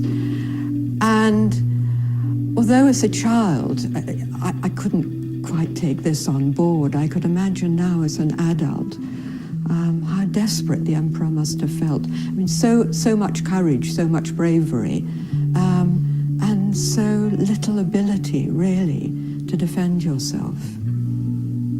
And this is why, again, family, this is why reading is necessary. Because you could even watch this video and not get fully what is taking place. I mean, which one of us can fully get, feel it like what the emperor was feeling? But this is the moral of the story. It's the same way when you hear one speak of the passion of Christ. And it's not that I have to lean on that example, but that is borrowed from us for the whole program. I've been speaking of our ancient Osiris, straight up. So I drop in something that maybe people may be a bit more familiar with. It's the same way that you would hear Christians speak of having this personal relationship with Christ, being able to pick up your cross and follow the Christ, being able to understand the pain and anguish that he went through. This is where Isaiah 53 comes in. Kepra. I'm telling you. I was listening to a scholar the other night, and he was explaining that Kepra, the scarab beetle, is the Volkswagen. I was shocked. I'm not saying he got it from me, but I never heard it nowhere else. For those of you who follow, you know I have the whole lecture and the whole concept about the Volkswagen. Remember, it was a blue Volkswagen that they came and took the emperor away with on the 12th of September 1974, yeah, which is symbolic of Isaiah 53. And the most famous Volkswagen in the world is Herbie, and he has a 53. 53 is Herbie's number, the Volkswagen 53. And they came and they took the king away in a Volkswagen. And 53 is Isaiah 53, who shall believe our report? Or to whom is the arm of the Lord revealed? And when you break that chapter down, Rasta, and it speaks about with his stripes we are healed. And he was placed into prison for our transgressions and you know, things of that nature. When we make intercession unto him, he shall see his seed. And these vibration, man, is talking about the sacrificial lamb. He was led dumb unto the shearer. Isaiah 53. So the bug, which is the beetle, which is the Volkswagen, is symbolic of the resurrected Kepra. You understand? And that's a science, I'm telling you the truth, that we just sat and looked at it and say, yeah, that's what it is. So when I heard a good brother the other day, he's a good brother, I never really interacted with him, but as far as his knowledge and his information, on his own channel, a brother by the name of Brother Jabbar, he was saying that Kepra was the Volkswagen. I was like, wow, I'll give thanks. I'm not saying he would have peeped at me and saw that, but I can tell you, I never saw anybody blend the Volkswagen and Kepra. And in fact, I made the connection because I know Haile Selassie is Kepra. And I know he was taken away in a Volkswagen, which is a beetle. And again, Herbie, which the herb, the ganja has a lot to do with this. The ganji is the ganja, Herbie, Shiva, 53, Isaiah 53, which is who shall believe our report. And it's deep. And the brother wasn't leaning on no biblical Isaiah 53 in his discourse. And he surely wasn't speaking of the king being taken away in no Volkswagen, but somehow he still made the link. So I know I cannot be off then. He still made the link with Kepler and the Volkswagen. And again, who's to say he didn't hear my presentation and say, hey, that makes sense, and maybe we would have borrowed it. It's not nothing wrong. It's information. Information is not something that belongs there, you know, to any personal ones, you know. But for sure, if it's one thing with me, when it's something special that has been unraveled, I don't dare come and tell you anything about it unless I say, this didn't come from me, eh? I got this from here. So since I don't think he said that, maybe, you know, he would have seen the mystics also himself. So I'm just saying that to show you how deep this is, the resurrection theology. Remember, today is the Ethiopian Easter, you know, which is resurrection. Today is the 5th of May, which is resurrection. Kepra symbolically is resurrection. That is why Kepra is the bug, the beetle. Again, I'm bringing it to you. That's why the king, they put the king in the beetle. You know, because the king is Kepra. That is when the king represents the ancient god Kepra. And they come and put him in Herbie, number 53. Who shall believe our report? Yeah, he shall be taken. You know, he shall be brought before the shearer and brought before the judge, and he shall not say a word. That was the time and the case of Negus and Agas, the king of kings. The celebration, man. Yeah.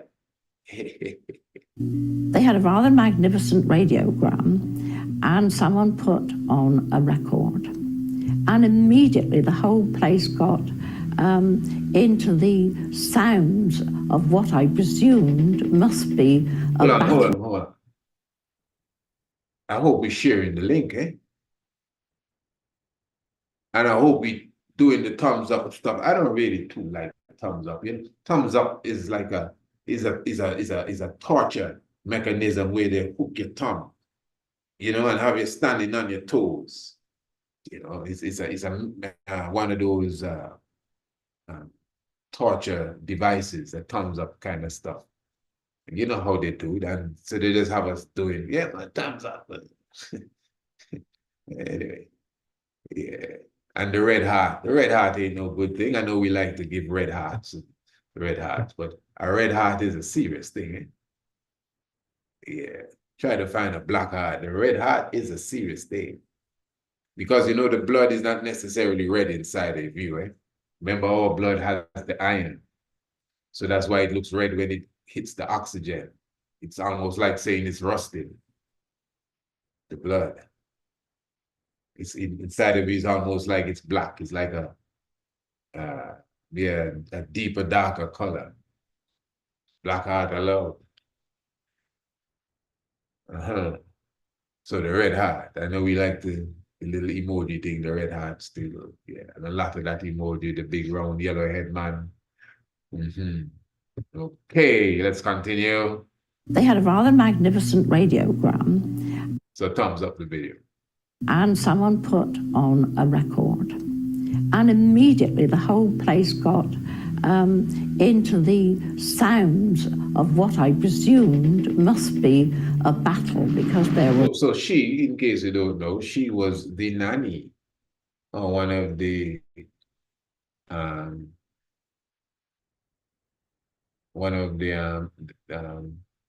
nanny of one of the nannies of the children of the emperor.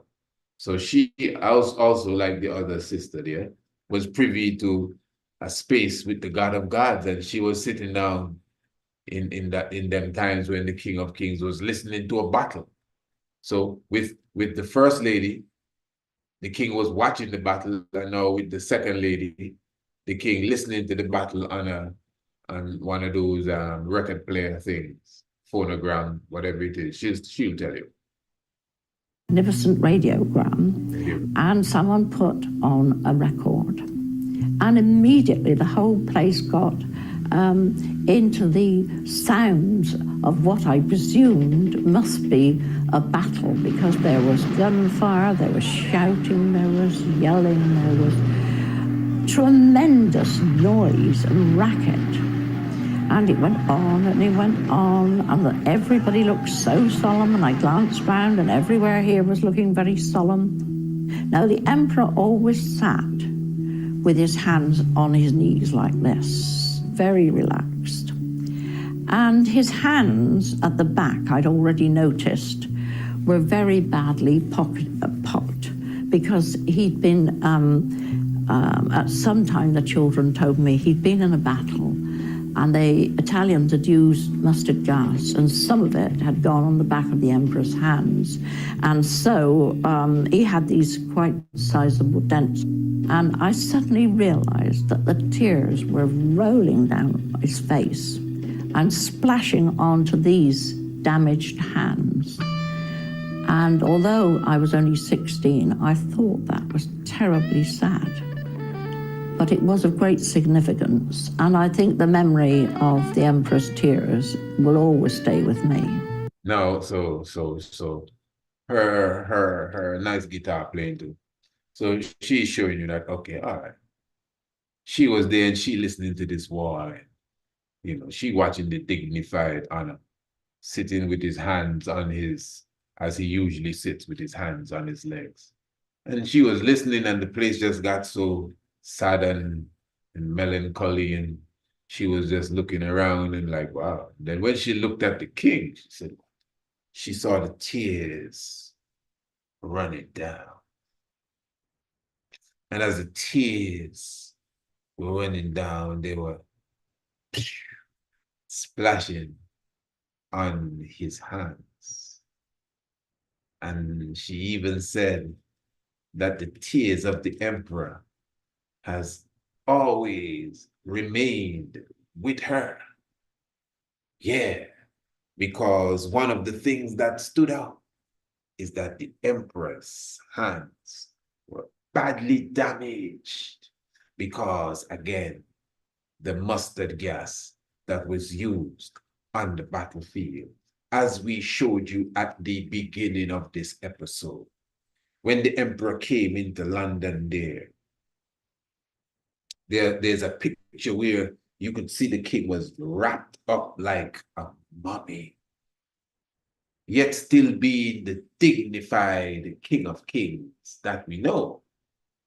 And then at the same time, the King of Kings, as I showed you in when he was on his way to London, he would have actually been in a position where he was moving with his cane. And to the point, even the reporter says, the emperor looking frail. I know they talk a lot of, well, he was saying, but his beard has not been turned white, as many people want you to believe. So he was speaking, denouncing certain propaganda. You understand? But yet still, you know, it was something that you could observe.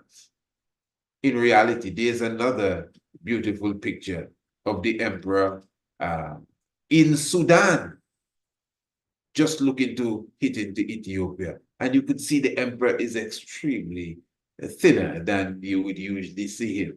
It's battlefield time. It's fasting and praying time. It's reality time. But again, the emperor was coming off of a grueling battle,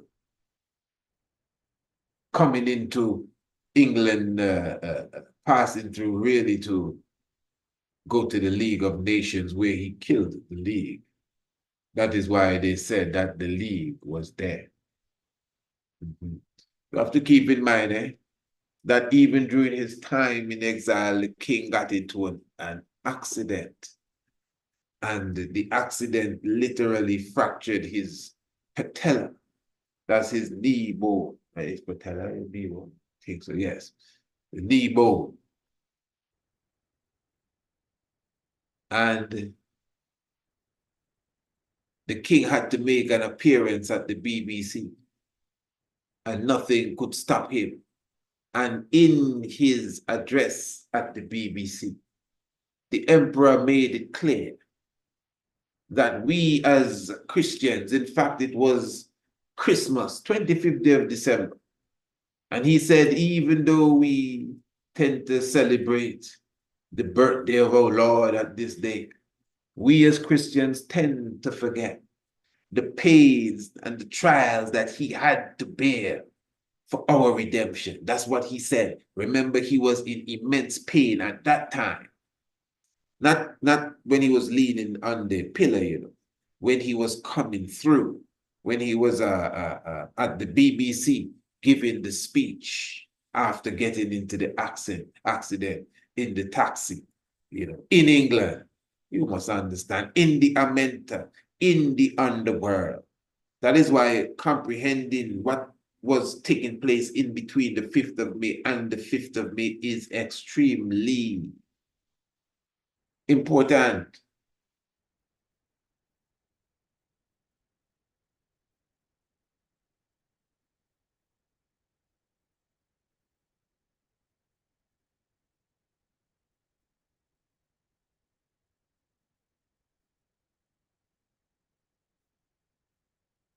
When you even comprehend, man, the king came off the battlefield wounded.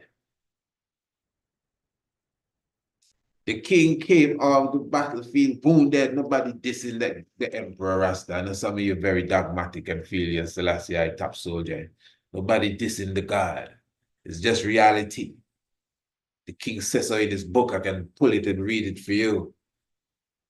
You know, the first time I understood why the emperor was leaning up on that thing, tears came to my eyes because I got it. Like, oh, that's what that picture is about. And when I really felt it, like, wow.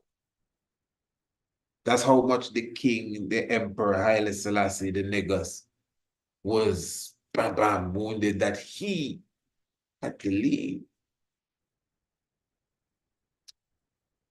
Do you know when the emperor returned, the emperor didn't have to fire a shot, you know. When Italians get run out the Ethiopian, the emperor, just like what you're looking at here, He's here with the generals and the colonels from the British Army.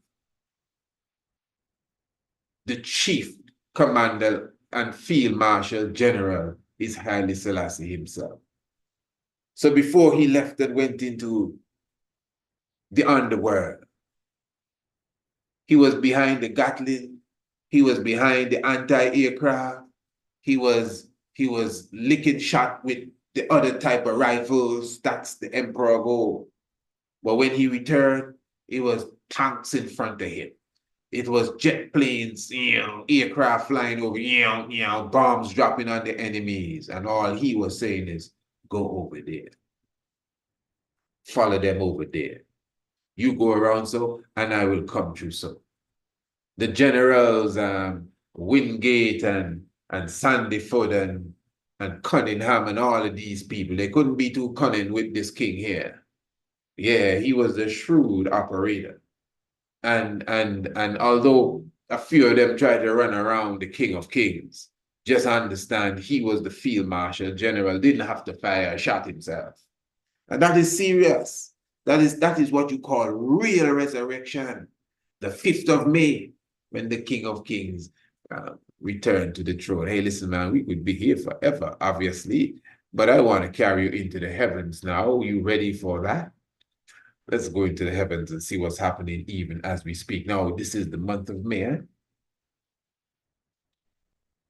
In fact, hey, the full moon is let me get it straight. The full moon is the 23rd of May. And on the 24th of May, the moon, which I would technically say would still be full, will be running into Antares again, a second time around. That's interesting. Wow.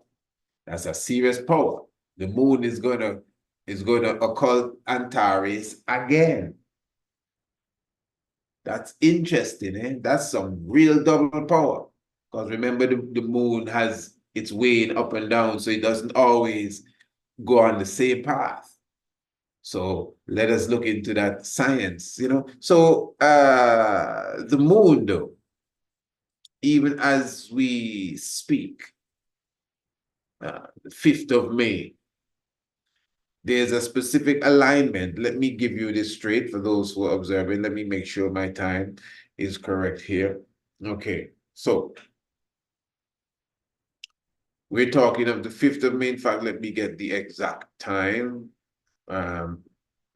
Exact time and exact. Okay, good. That's it. So it should be 4:05. Let me just make sure that's where it is. 5 minutes. Okay, 5 minutes after 4 o'clock. So this is exactly what is happening in the heavens now, as we speak. Now, sometime earlier today, the moon did have a conjunction with Mars. Now, keep in mind that the moon is very swift. So even though it had that conjunction earlier, right now, it's a bit away from Mars. But it's still recorded on this day, on the 5th of May. The moon was extremely close. It didn't fully occult it. The god of war. Just at the beginning, if you want to use the darkness of the twilight, midnight hour, the moon had a close conjunction with Mars. Now, that's not just my observation, so I'm telling you now. That is written in the astronomical articles. This is one of the outstanding events. In fact, the day before, that's to show how fast the moon moves. You see Saturn over there. The day before, which would have been the 4th, you could see the moon had a close conjunction with Saturn as well. And then the day after, it had a conjunction, or is having a conjunction with with Mars, which is the god of war. Very good. Now, what I really want to highlight before we conclude this, is what is known as the Aquarid meteor shower. It has been around since April, but according to astronomy, it's going to peak. You want to take a guess when the Aquarid meteor shower is going to peak? Take a guess. Take a while, I guess, when the Aquarids meteor shower, ETA, is going to peak. It's peaking now. It's going to peak on the 5th of May.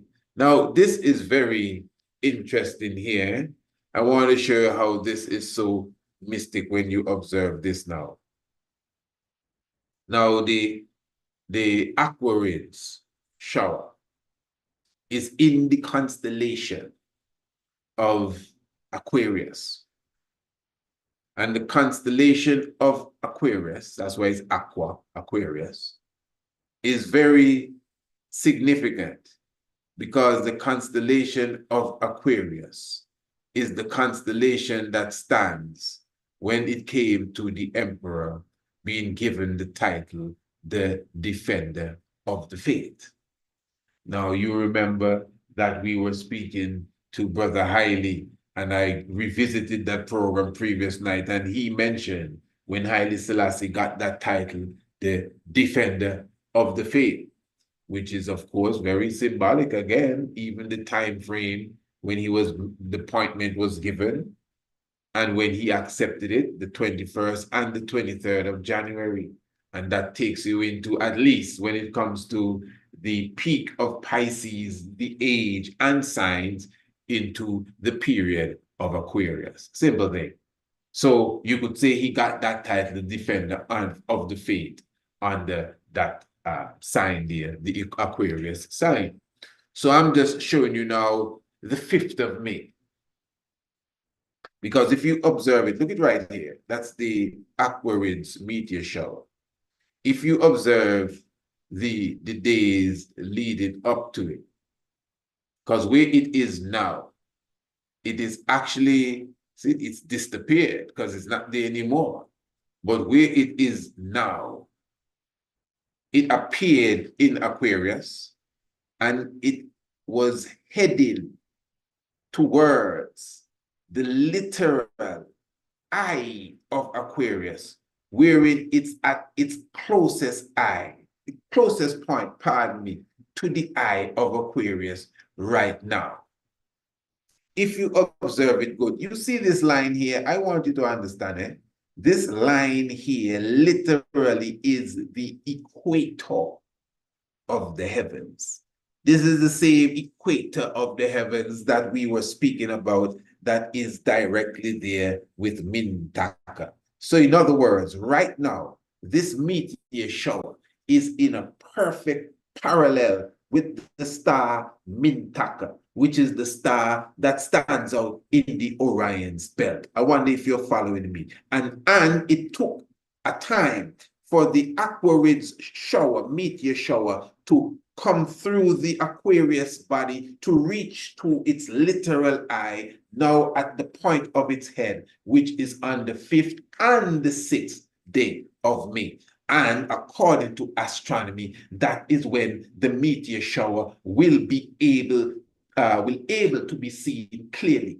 Tonight, the 5th of May, going into tomorrow, the 6th of May. And I will repeat once more, tonight, that the shower itself will be literally appearing as if it's coming out of the eye of Aquarius, while tomorrow it will be like at the forehead of Aquarius. And then after that, you would not be able to see it as it continues to make its movement forward. You know, the heavens, my point, declares the glory. Keep in mind that today is the Ethiopian Easter, which is symbolic of resurrection. Keep in mind, it is still the Ethiopian Liberation Day, the 5th of May, not African Liberation Day, you know, but Ethiopian Liberation Day, which is still the day that made sure Africa was liberated. And that is why we took our time to go through these documentaries that highlighted the importance of understanding that Haile Selassie was sacrificed. Obviously, metaphorically speaking, he was the first to be sacrificed. He was the first to be resurrected. Yeah, he was betrayed. The League was dead. No one in the 20th century, all what the 20th century had thrown at him, he had rode off in shrewd triumph. As one said, these are the circumstances that are the upper and nether millstone that have ground many a great leaders exceeding small, especially in this century. To have withstand them for the better part of 55 years is a feat unequaled by any other ruler in the world. This is why the Lion of Judah is a living legend amongst us today. And people want to mix this up with religion.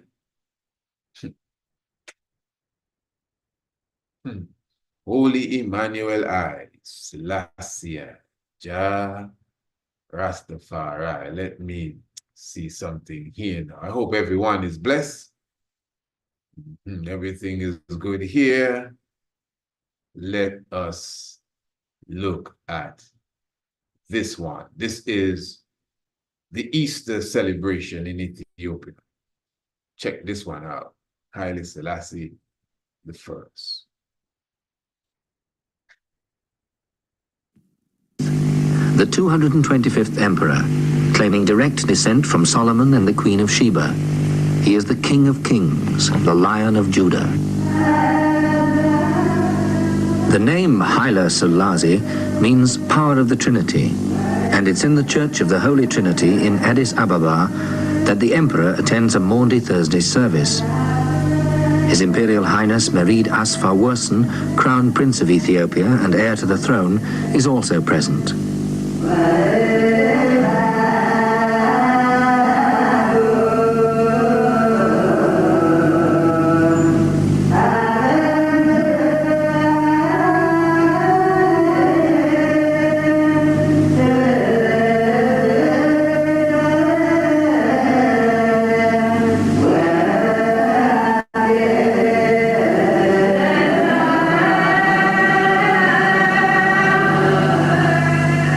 Theophilos, Archbishop of Harar, officiates.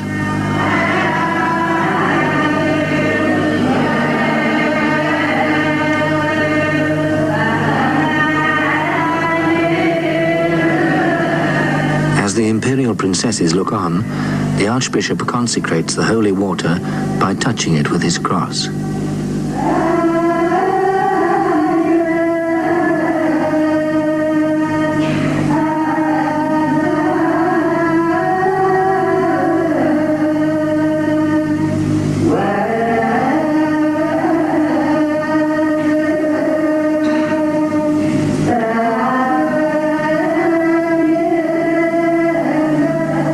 His feet have been bared, the Archbishop washes them and those of the Crown Prince, a reminder of the washing of the Apostles' feet by Christ.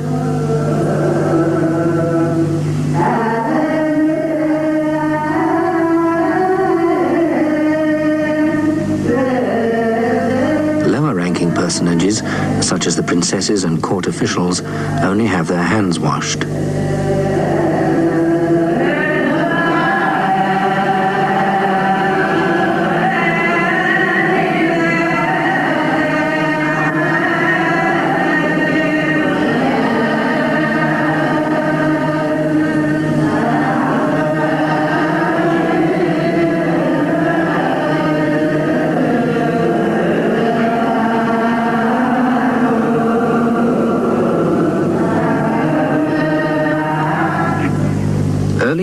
On Easter Saturday, the gardens of the Imperial Palace provide the setting for a solemn procession of priests and deacons.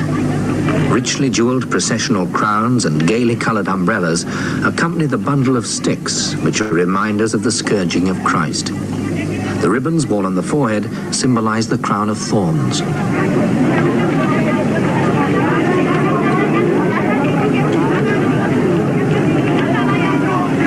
On the palace steps, members of the government and the court await the appearance of the emperor.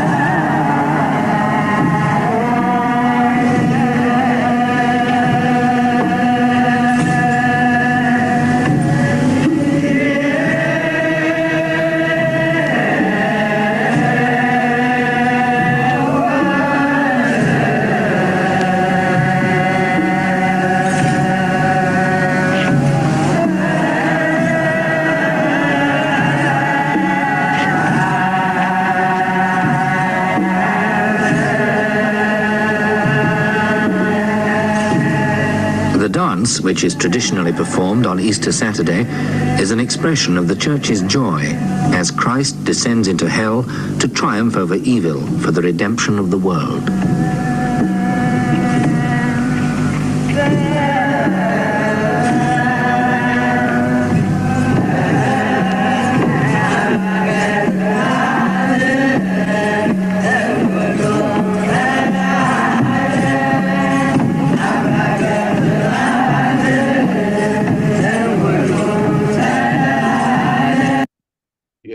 Family, give thanks, and I'm just reminding you once again, we're talking about the 25th day of May. Looking forward for each and everyone to be stepping in the house. Everything will... For too long, black people have been used and abused and taken for granted in this society, in British society, both here and in Jamaica. Well, now the time has come for Rastafarians really to know themselves. Black people must know themselves and practice some form of culture. We Rastafarians see that by doing this, we can only gain respect from the whole society. You know, things can't get any worse than it is right now. Give thanks to them words. Yes, everything, you know, in the heart of the Black Christ in flesh. Perfect, you know, in its sound and power. So yes, family, don't forget at all, we're talking about the 25th day of May. I give thanks for the moment, give thanks for the joy, you know, heartfelt celebration to each and every one. That's the that's all right, listen.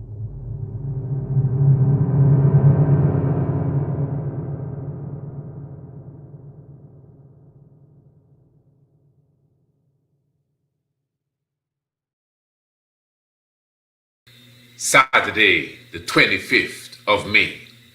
2 faiths, 2 different perspectives. 1 origin, Ethiopia. Ras I Adonis, Rabbi, Lion of Judah Society. The faithful of the Ethiopian Orthodox Church. A scholarly discourse on the subject. Who is the Lion of Judah of Revelation chapter 5? Get your tickets today.